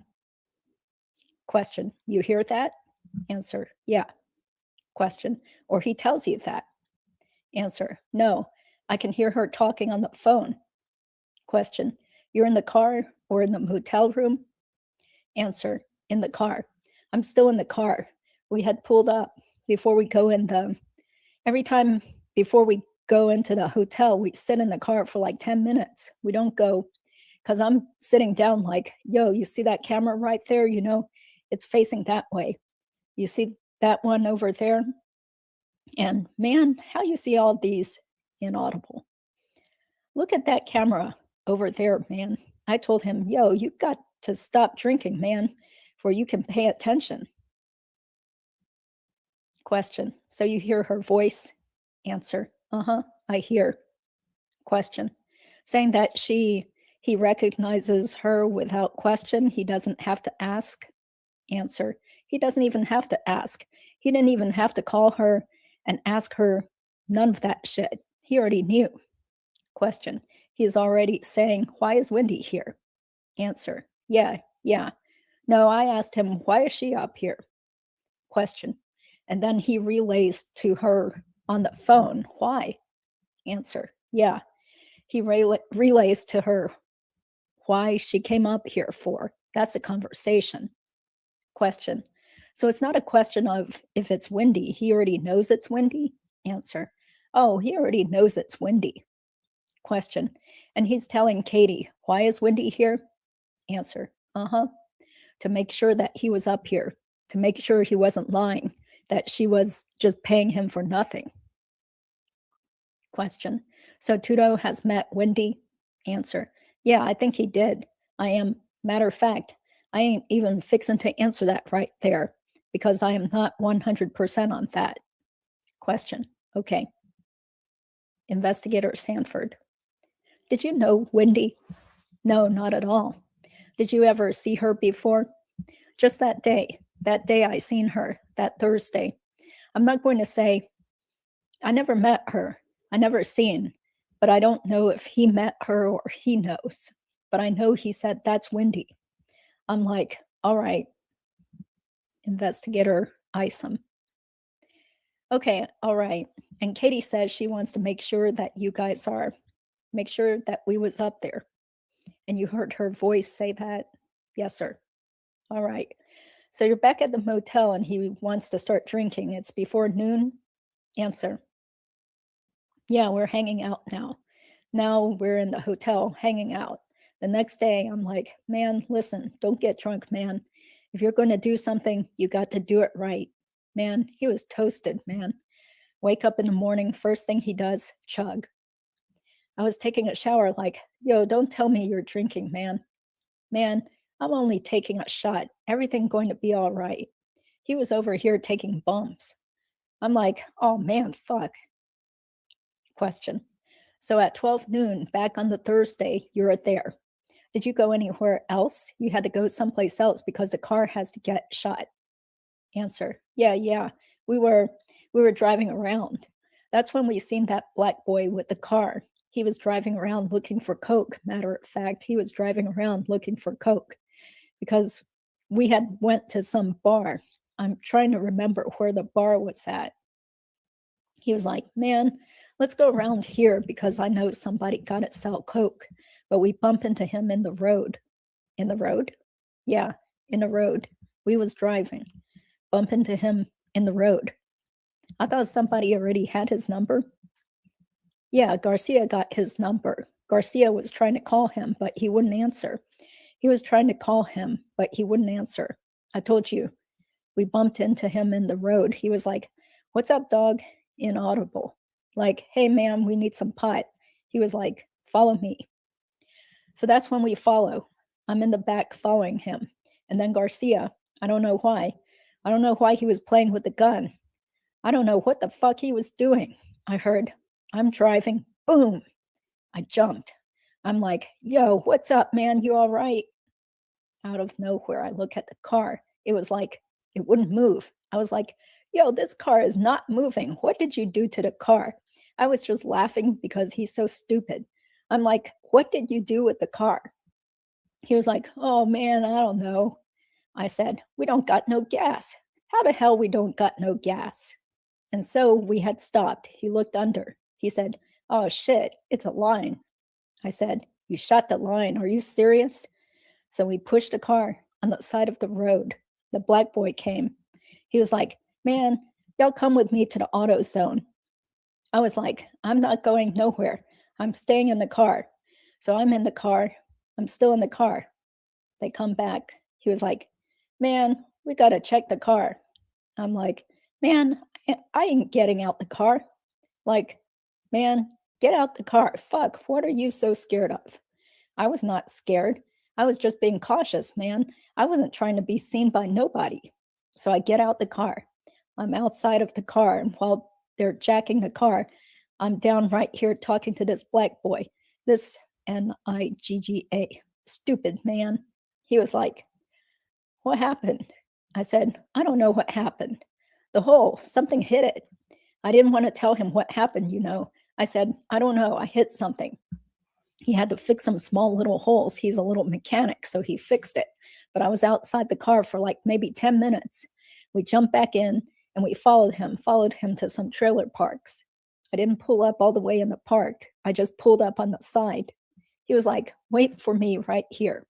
He went and got some coke. We went back to the hotel. I think he followed us. He rented a hotel for us. Next time he rented the hotel. So we just hanged out. We hanged out. And then the next morning when we woke up, that's when we went to Markel's house. Question. Stop right there for a second. All right. With all that and the guy that went and found drugs for you and so forth, all these contacts with that guy you're saying is from Garcia's phone? Yeah. And not your phone? He put the number in my phone. Okay. So I don't know if he called him from my phone one time. I think he tried to call him one time off of my phone. And I told him, dog, Don't call nobody off of my phone, man. I don't know this guy. And first of all, I don't even like that guy. He was like, man, we straight. You ever heard a name? No, never heard his name, never heard his name. But I think he called him one time from my phone, and he tried to call him on his phone, like, man, whatever. I ain't paying no mind. But he rented the hotels for us. I know he rented a hotel. I think it was twice, because, we had to check out the first time we came up here. The second time it was the same night. The next day we had to rent it again. Okay, so he gets you a hotel and you made it sounds like it was a hotel that was closer to Markel's house. Yeah, the one that he rented in his name was closer to Markel's house. Did he go party with y'all in the room or anything? Okay, let me take a break and make sure this is working out there. Thank you all for being here. Okay, switch back here. He was there for a little bit. He was there with Garcia. I was mad as hell that day. I didn't come up here to meet, to make friends. So he was there with Garcia hanging out. It seemed like they were best friends for a little bit. Rental car company ever found out there was a hole shot in their line? Did they find out? Did you ever call them or say no? Or you immediately just fixed it? No, we just fixed it right then. Okay. Garcia, he is a mechanic. He's a little bootleg mechanic. He knows how to do a little work. Okay. He fixed it himself. Okay. He fixed it up and everything. Okay. So then what do you do that night after you're at this new hotel? We're just hanging out. Just chilling the whole night. We ain't do nothing.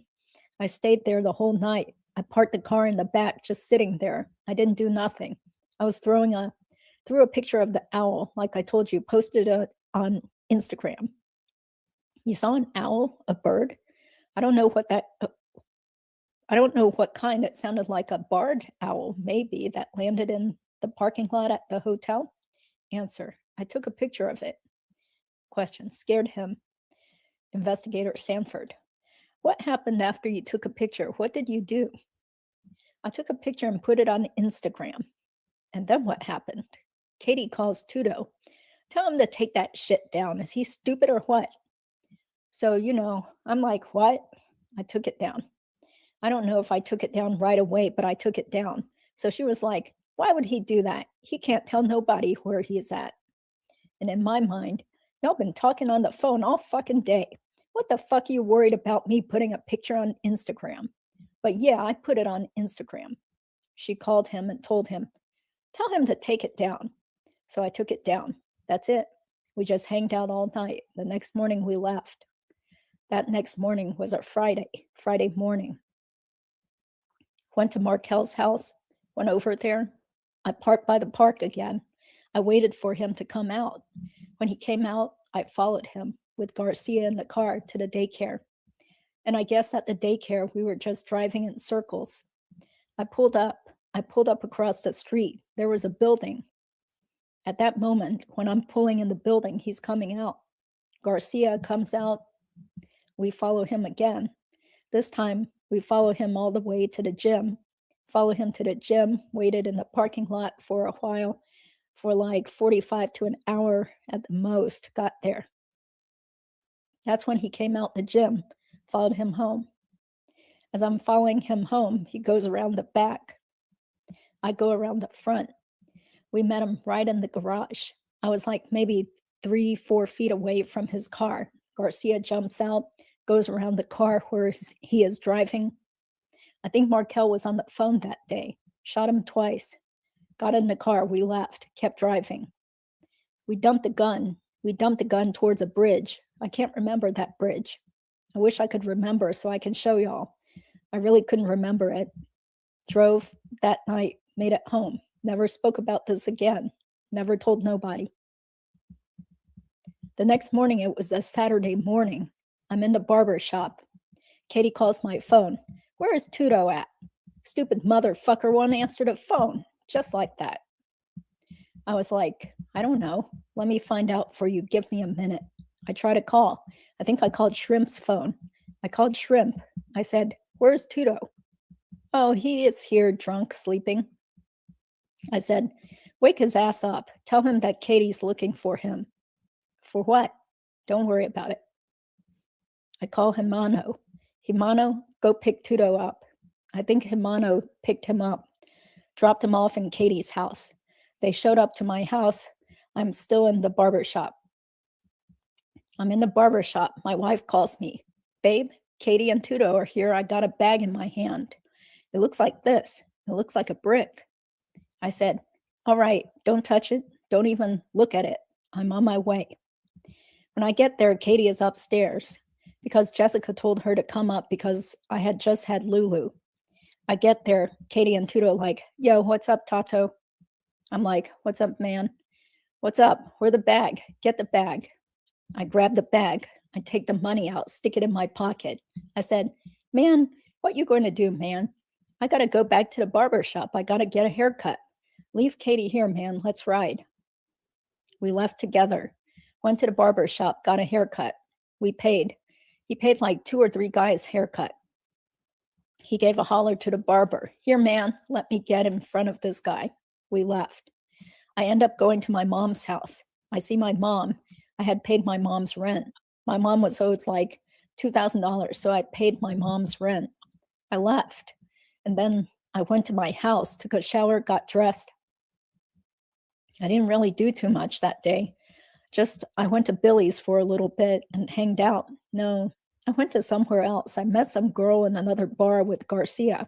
We hanged out over there. From there, we ended up going to the Hard Rock. Garcia spent $7,000 in the Hard Rock, lost it. That's why I know he didn't have no money. So he spent his money in the Hard Rock, losing his money. I'm like, all right, I leave. We left the Hard Rock, whatever. I made it back home.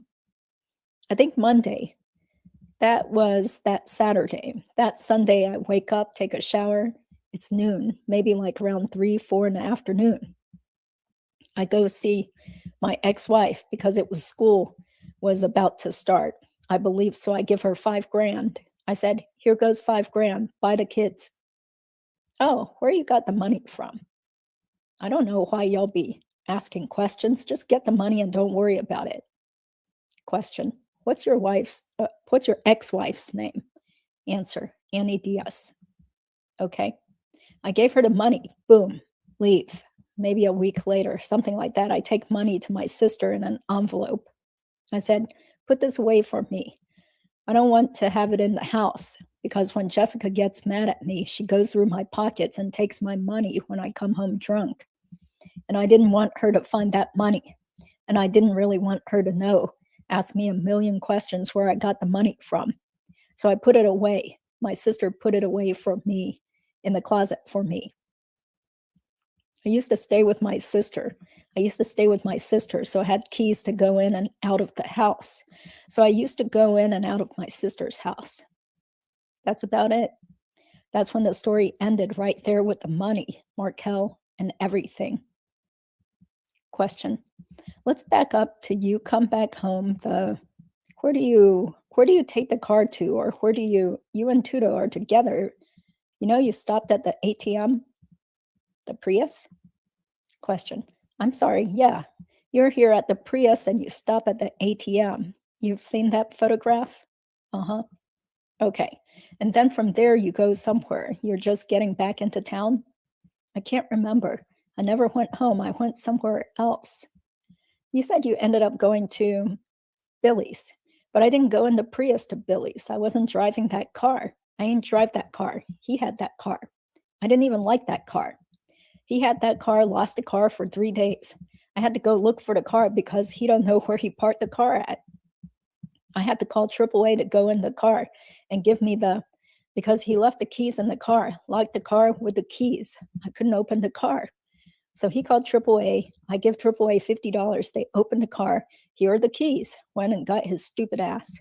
Here, come get this car. Let's drive it back. I turned the car in and left. Okay, just making sure everything's going on okay over there. Yeah, when I'm reading, I'm on a different tab, so I can't see the comments or make sure that everything is going smoothly. Okay, so continuing on, page 93, Investigator Sanford. Where did you find the car at? a couple of blocks from Shrimp's house. I think Shrimp was staying like on 76th, I think in somewhere around there in Miami Beach. I found the car like on 78th, 79th Street, like 2 or 3 blocks down on a corner right by a fire extinguisher. If they would have came, they would have towed that car away.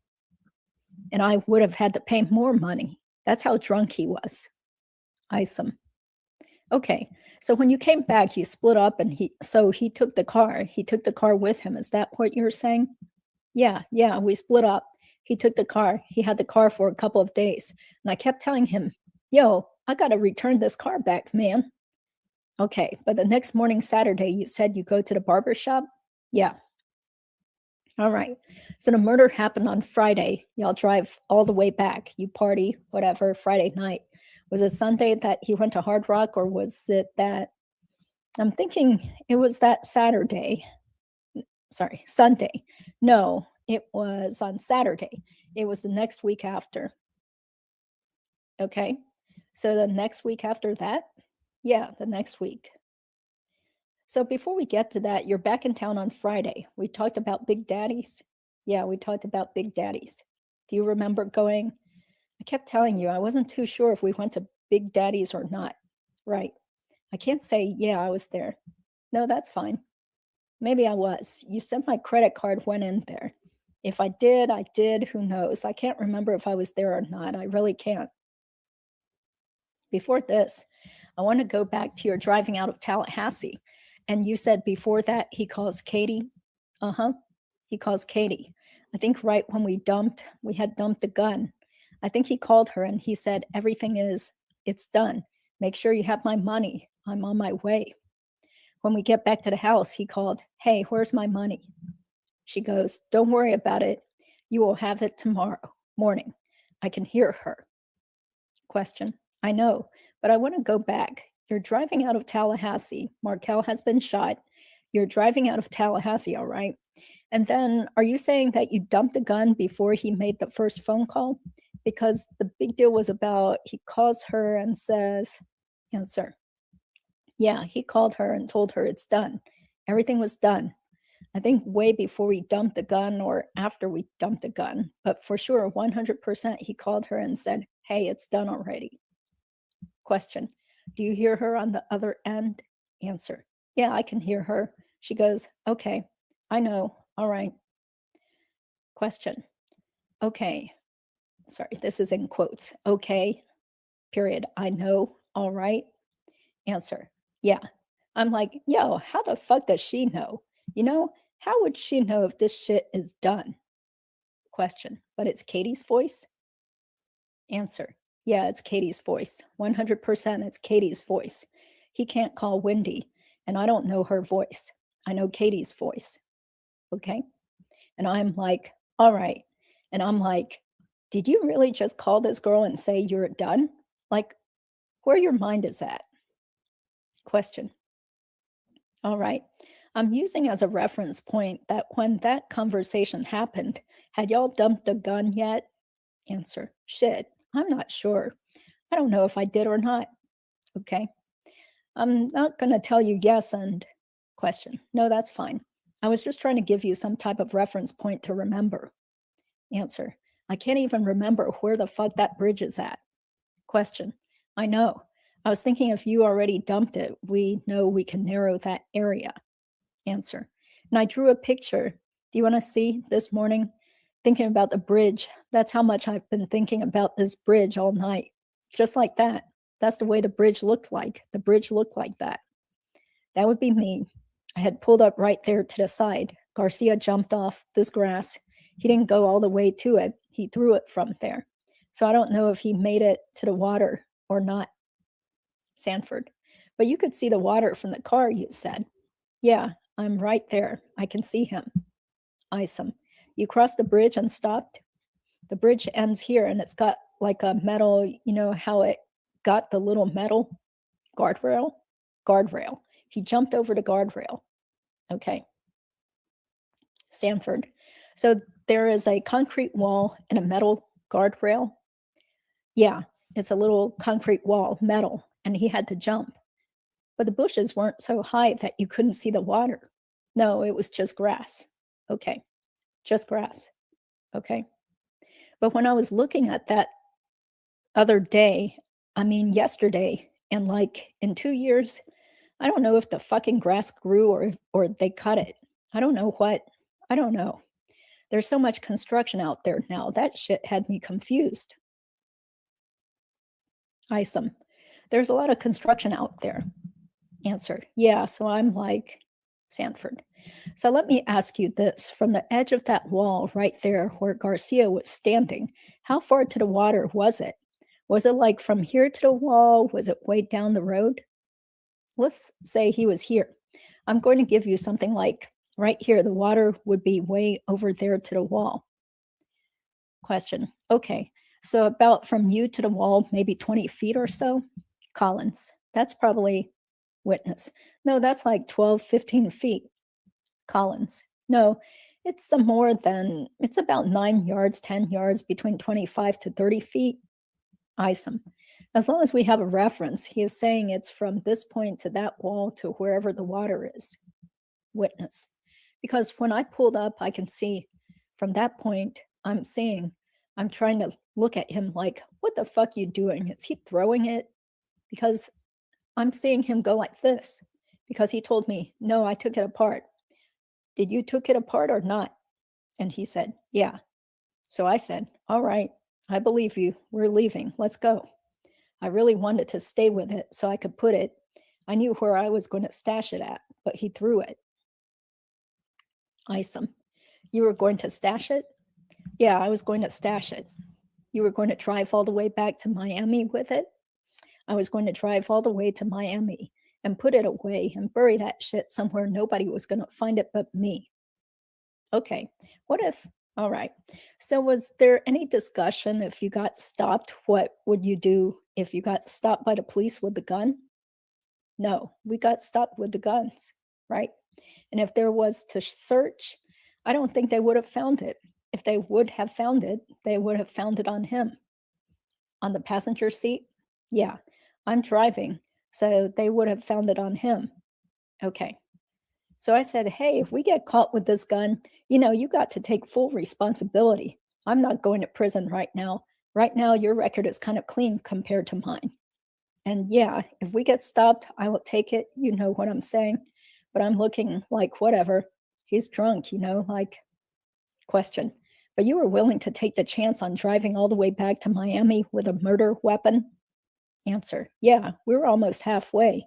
Wherever we threw it at, we was halfway. Question. Well, as far as we went yesterday, it was more than halfway back, but I got you. Okay. So you wanted to keep it, but he decided it needed to go? Yeah. He told me, pull over, pull over. And we pulled over and threw it. Okay. But he didn't take the gun apart until he was down by the water. He didn't take it apart and answer. He was trying in the car the whole time. And I was like, bro, what is it to take the revolver and just pull the thing out? I mean, all you got to do is just pull it out, man. And he was like, man, I don't know. This shit is hard. And I'm like, whatever. I'm just driving. I'm driving and looking at the rear mirror, looking for the police the whole time. Question. So we got a full cylinder. We got a full cylinder of 6 bullets to start with. Uh-huh. All right. And that's how you had it? Yeah. And he shot one through the floorboard and shot Markel twice? Yeah. And so there's 3 bullets left? There would be 3 bullets left. Yeah. What happened to the bullets? I don't know if he took them off and threw it. I don't know. Because he opened it. He took the bullets out in the car. He had them in his lap. Okay. So I don't know if he grabbed them and threw them in the water too. Okay. Everything was with him when he jumped out the car. Whatever he did down there, he did. I didn't know what he was doing. Did y'all have extra bullets in the car? No. Just came up here with 6 bullets, no extra, none of that. Okay. 1 gun and 6 bullets. Whatever he did when he got out of the car and threw it. I don't know if he took the bullet and threw it. I know I seen him. He said he threw it. He came back to the car with nothing. Okay. Was that before or after the phone conversation? But the phone conversation, he tells her it's done. And she says, yes, I know. Something like that. Answer. Yeah, my understanding the way I heard it. So I'm like, because I'm driving, but my window is cracked. So I'm like, I just pulled up a little bit because I really wanted to see what she was going to say. So I'm driving and I'm like, what'd she say? She know? And he was like, yeah. And I was like, what the fuck she know about this shit so fast? I don't know if Wendi was still up here. I don't know what was going on. But he just told her, make sure we have that money when we get down there. When we get to my house, I was arguing with him about that. I was like, yo, we come down here and there ain't no fucking money. Oh, y'all motherfuckers playing games. Don't be playing games, man. Go get that money. We got into an argument that same day. He was like, don't worry about the money. He called, where's the money? She goes, don't worry about it. You will have it tomorrow morning. First thing, the sun come up, you will have it. And I said, all right, you know what? I'm going to the barber shop tomorrow. By the time I get out of the barber shop, that shit better be around, Tudo, or me and you are going to have problems. You're making me go through a mission and shit that I ain't want to do. And left it like that. And Katie calls my phone. Hey, where's Tudo at? Question. This is Saturday morning. Answer. Saturday morning. Question. The very next morning. Answer. The very next morning. And not even 24 hours. You didn't see Katie Friday night? I didn't see Katie Friday night at all. I seen her the next morning in my house. Sanford. Do you know if he did? Do you know if Tudo saw Katie the night before? Nah, I don't know. Maybe he did. Maybe he did not. I can't tell you yes or no, but I seen her in my house the next morning. That's 100% sure. She brought the money. Where's the barber shop that you went to? Right around the corner. I'm at 135th. It's 135th on Biscayne. You know, 135th and 16th, and it's 135th. Right when you go over the railroad tracks, it's Biscayne. Railroad tracks? Railroad tracks. Right over by Biscayne? Yeah, right on the corner. On Biscayne and 135th? Yeah. Okay. Awesome. What's the name of it? I think it would be King Ray's Barber Shop or something like that. King Racer? King Ray's Barber Shop. Collins. King Ray. Reye. That's the Spanish pronunciation for crown. Isom. Okay. Collins, or the word for crown. Witness. It's not a gang. It's not. No gang. Sanford. No inaudible. Kings, right? No. Okay, so you get a phone call while you're at the barber shop? Yeah, while I'm at the barber shop. And it's Katie? It's Katie. Where the fuck is Tudo at? Just like that. I'm like, I thought he was with you, like I didn't want to slip and say nothing stupid. So I'm like, oh, he's not with you? Okay, hold on. I think I know where he's at. Let me call you back. I'm like, he's got to be with Tati, with Shrimp. And she knows that. She's like, oh, he got to be with that dumbass. He probably is. Let me call you. I will call you back. So I called Shrimp.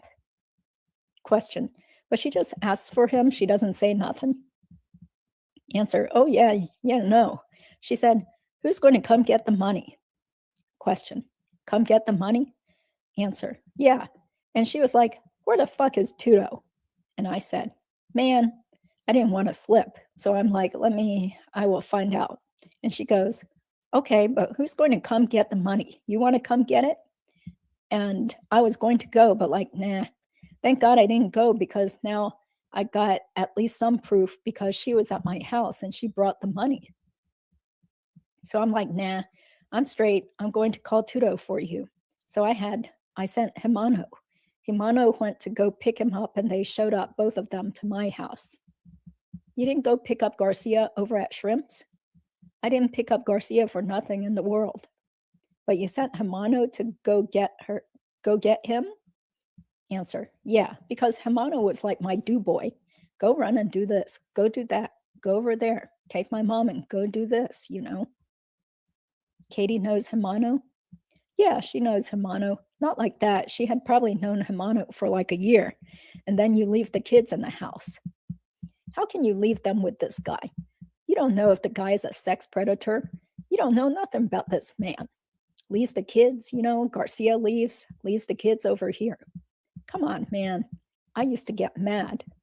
How are you going to leave the kids with this dumbass little NIGGA over here? This man is 40-something years old, supposedly did a couple years in prison. We don't know his background like that. I used to get mad at him leaving the kids like that in the house. Question. So Himano goes, apparently, or he tells you he found him? Yeah. Does he call you and say, hey, he's here at Shrimps? Does he call me? Shit, I don't remember if he called me or not. Question. Somehow Tudo gets with Katie. From what you're saying. Yeah. Because, all right, so you go ahead. I don't want to jump in. Answer. I was in a barber shop. I believe I called Himano. I called Himano that day because that's the only person I would call. I said, go pick up Tudo. He is at Shrimp's house, and take him to Katie's house. Then Katie and Tudo shows up to my house. Garcia gave the bag to Jessica. When Jessica calls, hey, I got a bag here. It looks like a brick. I said, listen, I'm on my way. Who's over there? She goes, Katie and Tudo. I said, I'm on my way over there right now. Tell them don't move. Tell them don't leave. I wanted to make sure Katie was there for real. I thought they were bullshitting. I get there. I ain't even get a haircut yet. Question. You also want to know that you got all your money, right? Answer. Yeah. So before I wanted to make sure that all the money was there. I didn't even count the money there though. I get there, boom, I drive. I said, all right, go get the bag. I pulled out the money, put it in my pocket. I go to the car. I'm with Garcia. I said, do I have to count this shit or what? He said, man, you don't have to. I said, you know what? It was easy to count because they were all staples in $1,000. It was all 100s, but a grand stapled, each one of them. So I was like, okay, boom, boom, boom, boom. He was like, man, here, let me give you the question. Are you saying stapled or a strap around them? Answer, stapled. Sanford, through the money? Answer, through the money. There was a grand stapled. Investigator Isom, $100 bills? Sanford, 10 $100 bills stapled together? Answer, yes, sir, just like that. So I grab it. It's a couple of stacks. I grab it and I'm like inaudible. And he gave me extra. And I said, all right, man, let's go to the barber shop and I can get a haircut, man. And that's it. I got my little haircut, went over to my mom's house, paid my mom's rent, went home and took a shower. Isom. So Garcia was with you the whole time you were doing that? Yeah. When I went to my mom's house, he was with me. He was with you at the barber shop. He was with me at the barber shop. He was with me to my mom's house. So it sounds like you got 30 grand in stapled $100 bills. And then he dug out 5 or 6 or 7. Yeah. When I went to the barber shop, I got to get a haircut. So I changed a $100 bill. I just said, man, stay with 40 and give me 60 because a haircut is $20. Give me 60. That's it. But he gave me the other extra. That's about it. And I was like, that was like the whole nightmare right there. And no more discussion. Never spoke about it again. How did Katie leave from Jessica's house? In her car. She was in her car. So she was still there with Jessica and Lulu, the baby, when you leave with Tudo? Yeah, I left with Tudo. Let's go, man. Question. Okay, all right. I think this is a good time to break. Is this for us? Answer. You can keep it. Collins. That's fine. What time is it? Sanford. 11:40. Okay. Inaudible. About 1:30-ish. Collins. Yeah, I guess. Okay, we'll take a break and talk. Inaudible. Isom. Actually, if y'all want to, do y'all want to just stay in here and talk? Sanford. Do you need to go to the restroom or anything? Witness. No. Sanford. Are you sure? Collins. Yeah, let us talk a few minutes. Just tell us when the recording is off. A recess was taken. Isom. All right. Go ahead, Mr. Collins. What were you saying? Collins. Well, we think that there is a possibility that the bridge that we have discussed is the Thomas B. Manuel Bridge on the Turnpike near Stewart. Now, I don't know how that has any effect on what you have already been told or not, but obviously Lewis has issues with being able to recall the geography. Isom. Well, I think anybody would. Collins, yeah. Isom. I think anybody would. Collins. But I know I've been doing this all my life, and I can think of bridges that look like that. And the Thomas B. Manuel Bridge, I think, goes over to Intercoastal in Martin County. And it's a 4-lane bridge, but it's actually the old bridge going, I believe, unknown female, south. Collins. And a new bridge going north. So it's actually 2 separate bridges, but it's 4 lanes. And it's also near the marina. And the ascent and the descent have abilities to walk. Isom. Oh, St. Lucie River? Collins. Yes. Isom. That's a huge, I know which one you're talking about. You can see a big boatyard. Unknown female. Yeah. Mr. Collins. We call that, in old-fashioned days, that was the gateway to South Florida when you cross that. Now, if that's just not really a consideration, then y'all know better than me. Isom. That's not the route they took. Collins. Okay, and you know that by the phones? Isom. Sir? Collins. You know that by the phone? Isom. Yes. Collins. Okay, well, then see, that's good.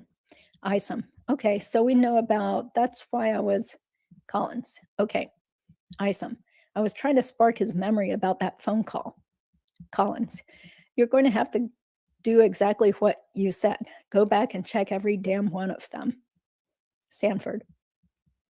What I can do is sit down with Google Maps and go through the map with him first and maybe narrow it down. Collins. Yeah. Isom. Would you be okay with that? Collins. Oh, absolutely. Look. Isom. On a computer screen. Witness. I told that to Chuck last night. Simultaneous inaudible speech. Collins. When we are Sanford. 6-7 hour drive down there is just, it wears everybody out. It's not productive. Simultaneous inaudible speech. Collins. I think y'all were overly optimistic at first. The witness. I tried. Inaudible. Sanford. Well, he was pretty confident he was going to be able to recognize the bridge. Isom. I think what I would like to do is do it more methodically than before. It's not a question of him trying to recall which route or anything like that. It's just a question of, can you get us to the gun? That's all. Collins. Yeah. Isom. So if we can help him in any way, shape, or form, I don't think anybody is going to have a problem with that. Collins. Certainly no. Isom. And we'll see if we can pick a good clear weather day, because yesterday was nasty and it wasn't helping at all. Collins. Yeah. Isom. And we will see if we can get a better view. Collins. I get it. Isom. For him to actually be able to see, because he was in a van and it was, he had to kind of crunch down and look out. Collins. Sure. Isom. And it wasn't the best. So we'll see if we can do something like that and maybe start early. Collins. Yeah. Isom. And on a clear day, maybe we'll wait for this hurricane to get out of here. Collins. Yeah. I don't think it's going to hit us unless it's changed. Isom.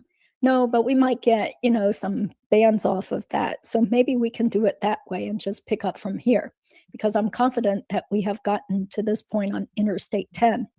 Collins. Okay. Isom. And based on what he's been saying, I think we're confident here. I'm not really confident from here east. Collins. I got you. Isom. And that's why I was asking about the phone call. Collins. I thought so too. Isom. Because that could be before or after. And then the other thing is, if he stopped to get gas and he knows that the gun has already been dumped. Collins. Right. Isom. Before he got gas. Because we have information that basically he is down somewhere around Gainesville or Alachua area, someplace in there. Collins. Okay. Isom. Makes a stop. Okay. Isom. And if we reinvent that, we go back to that. We weren't available during that first part of the trip yesterday. Collins. No, I understand. Isom. So if we go back to that and he stops and he recalls stopping at a certain place to get gas or eat or whatever, maybe he'll remember it's before that. Collins. Yeah, I'm with you. Isom. Or an hour after that. Collins. Right. I am with you on that. Isom.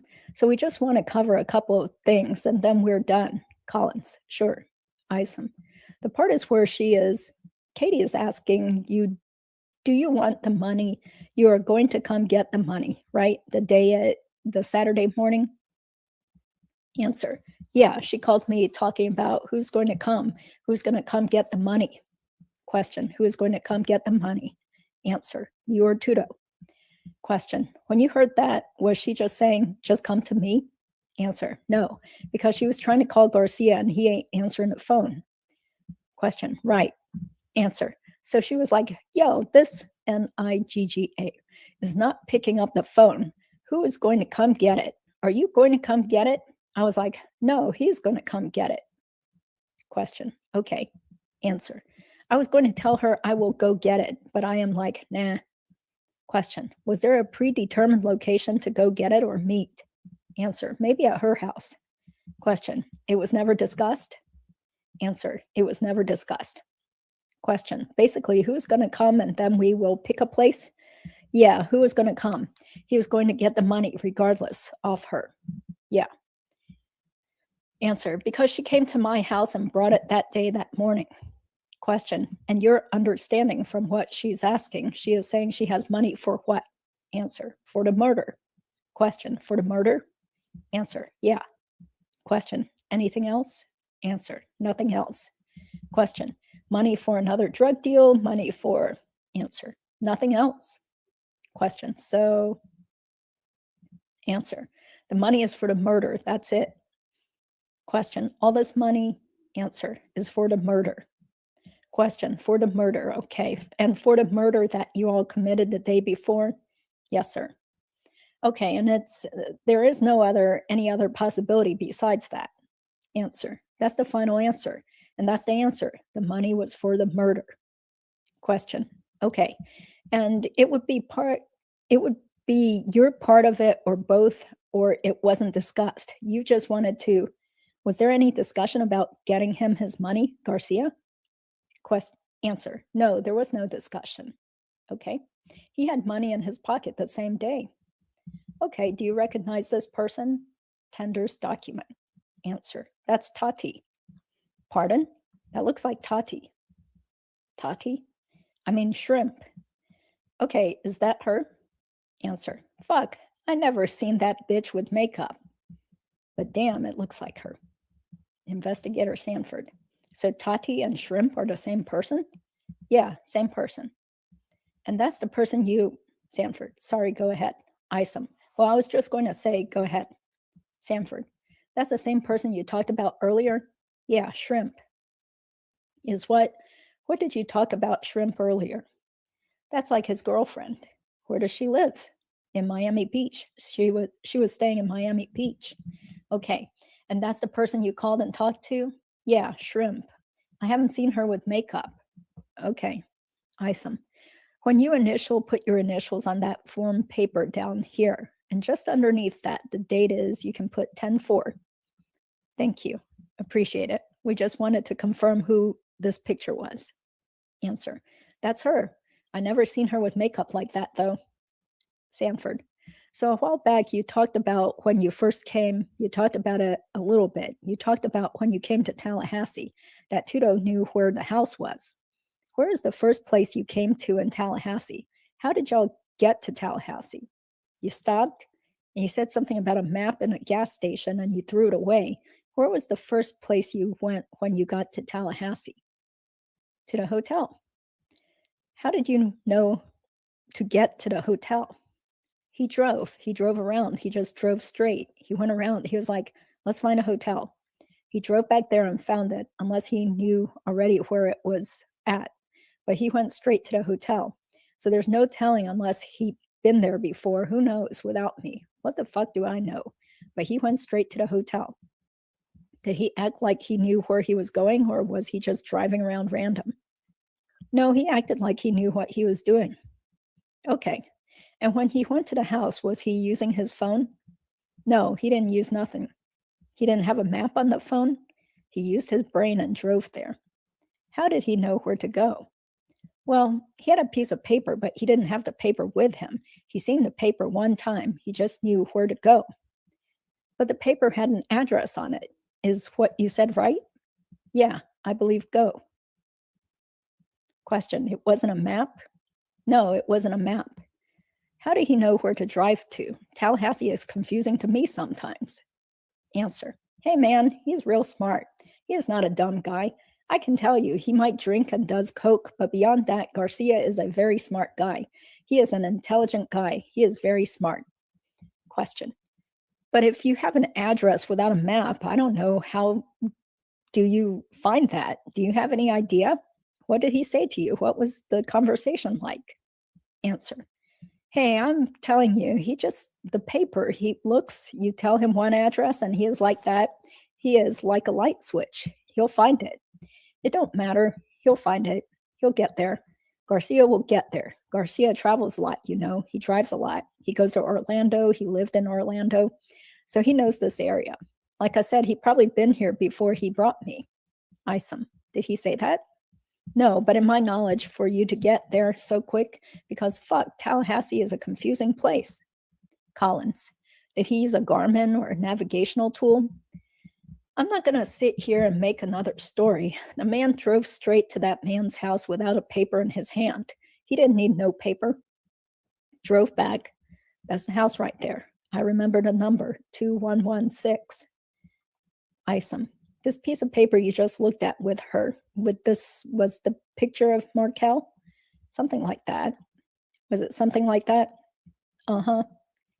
Okay. Was it in color? Was his photograph in color? I don't remember. Okay. Did it have typing and stuff on it around it? Around it like that? No, I don't think so. Okay. All right. Sanford, anything else you can think of right now? I've been trying. I've been up all night. I didn't sleep, not one drop. Collins, Lewis, was the picture of Markel that you saw, was it an actual photograph or a photocopy of a photograph similar to what you were just been shown? Answer, similar to that right there. A photocopy? Photocopy. And you say it had some typing on it? I think, if I recall when I looked at it, because he had it folded, when he opened it up, I seen a picture.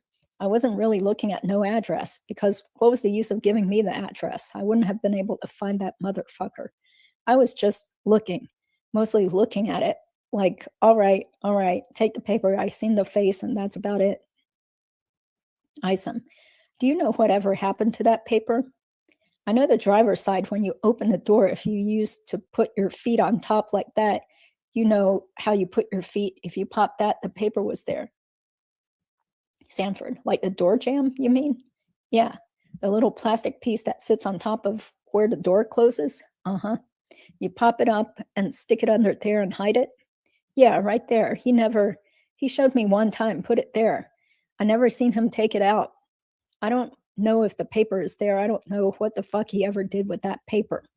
Isom, this would be in the first car? Uh-huh. The Prius? Yeah, it would be in the Prius. It would be in the Prius. Where you set your feet on top of? Yeah, when you close the door, and if you open the door and you stand like that on the driver's side and you're hanging out like that with your feet on top of the car, not on the ground, on top of the car. Just pop that plastic. It would be right there. That's where the piece of paper was folded up in there? Yes, sir. Sanford. So the Prius was the second trip, right? Uh-huh. So what did he use on the first trip? The Nissan. Did he have the same piece of paper? Yeah. I seen the first paper. Yeah, of course. Okay. And he, inaudible, the second time? Answer. He kept the paper, and the second he just kept the paper. He said, just in case if I forget that address, he kept the paper. But he never looked at the paper. I seen it one time. He just kept the paper. I said, you need to throw that paper away if you know the address. But he kept the paper. Isom. But he probably, you don't know what happened to the paper after that? No, I don't know. Never paid no mind to the paper at all. Did you ever see him take it out of there after he stuck it in there? I don't remember if he took it out or left it. Remember, he took the car with him, and his ass was so drunk. And he got the keys locked up. It's probably there. And then you got the AAA. Uh-huh. And then you drove, or the locksmith or whatever, and then you drove it over to... No, I didn't drive it. It was in my car. Somebody drove it back to the rental car place. Oh, him. Remember, I picked him up in my car, told him, let's go. When he got there, I changed cars. I jumped in. I parked it. Question. Did you ever have any trouble with the rental car people for the Prius about it being late or anything like that? Answer. Nah. I mean, they called me a couple of times. When are you going to bring the car? But they never really complained. Did the first rental car company, the first trip, did they ever call y'all? Was there any discussion on the phone? For what? No. With him, because he would have been the one that rented that car. No, I don't know. I don't even know what he did with that car. I'm not concerned. If I rent something in my name, I'm more concerned about it. Right. Because I'm worried about, what's going to happen with the car if you get into an accident? I don't care what he did with the first car. Whatever he did with the first car, that shit really ain't concerned me. Whatever he did, he did. I just don't know if you overheard him having any phone calls. No, not at all. Or conversations with the first rental car company, or it wasn't supposed to be out of town and you guys. Answer. No, not at all. Not that I know of. No. Question. Okay, but when you left the first trip after not succeeding to do anything, because all you were doing was just following him around and losing him at the childcare place, you just got frustrated and said, let's get out of here? Yeah, I told him we're out of here because I had to go to work on Monday. I said, we got to go. And he didn't have any argument for that about staying? Not at all. Okay, not at all. Sanford. That first rental car, do you know how he rented it? Like how he got there to the rental car place? Did you take him? Did somebody else take him? No, sir, none of that. He picked me up at my homegirl's house. And when you got back, did you help him drop it off? Answer. I didn't help him drop nothing off.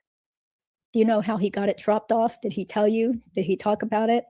No, I don't even know. I don't. I know, everything I know is the car that I rented. That car, I don't know nothing about that car. I don't know who rented it for him. I don't know where he got it from, nothing. Isom, can I ask you something back to where he puts his feet? That's on the driver's side? That's on the driver's side. Okay, if you're driving, why is he putting it there? No, he put it there. He drove first. Right. The Prius, he drove a little bit. Okay. He was drinking and sniffing Coke. He was like, man, when we made the first stop, he was like, man, you should just drive. And I said, bro, I don't really want to drive because I don't know where I'm going. He was like, I'll just point it out for you to go where you got to go. I was like, all right, fuck it, let's go, because I had license. So next thing I know, I ain't never touched a paper. I just looked at the paper from a distance he was showing me. I was looking at it like, all right. He put it there, and I paid no mind to it. Isom. He put it there when he was driving? Yeah. And it never got pulled out again? Uh-huh. Okay. That's what I'm saying. It might be still there. In the Prius on the driver's side? Uh-huh. Okay, we'll check. You do yours. I'm trying to give you what I can. That's better than trying to find this gun in every river around the state. Listen, I tried, I swear. You did. There is no doubt. There is no doubt. Answer. On baby Lulu, man, I tried. Question. There is no doubt. There is no doubt. We'll still work on that, but you guys got to get to stuff, and he probably needs to eat. Collins. Yeah, he needs to eat. Everything all right? Isom. Yeah, I'm fine with everything. Collins. Okay. Isom. We'll go talk to the prosecutor. Collins. All right, Lewis, just hang here and we'll get somebody to get you. Sanford. All right, Lewis, see you later, man. Take care. Video recorded, interview concluded. Okay, so that's it. We got through the whole thing in 3 parts.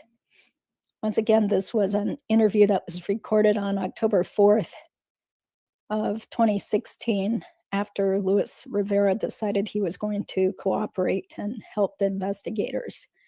So let me close that out. And again, thank you all for being there. I can see the comments now. So let's see if I can address some of that. Yeah, it's kind of, okay. Hi, Don. Hi, Angela, Sunny, everybody who is normally glued to the Markel case. Guys, I'm back again. I can't stay too long because I have some family obligations here, but really appreciate you all being here. And as Taterbug says, Those are the actions of a guilty woman. Sure seems like it, or at least, at the very least, she totally hates everything associated with Dan Markel. So, yeah, it looks like there are still some regulars here, which is really great to see, because I was looking at the comments from 4 years ago, and I was like, wow, some of these people just don't seem to follow my channel or the case anymore. So it's been many years. Can't talk too much, so I'll get going. Justice for Dan, and we'll be back tomorrow at 7:30 with Patty and Bankruptcy Ben. I think his channel is Attorney Ben now. And Don DeKisto will go over some victim impact statements and also do some discussion. Yeah. So I don't know if anyone else is going live. Yeah, thank you. Thanks, guys. It's nice to hear. I don't feel so great, so I think I need to get up and get going and drink some more water or something. So yeah, have a great rest of today. Hope to see you guys tomorrow then.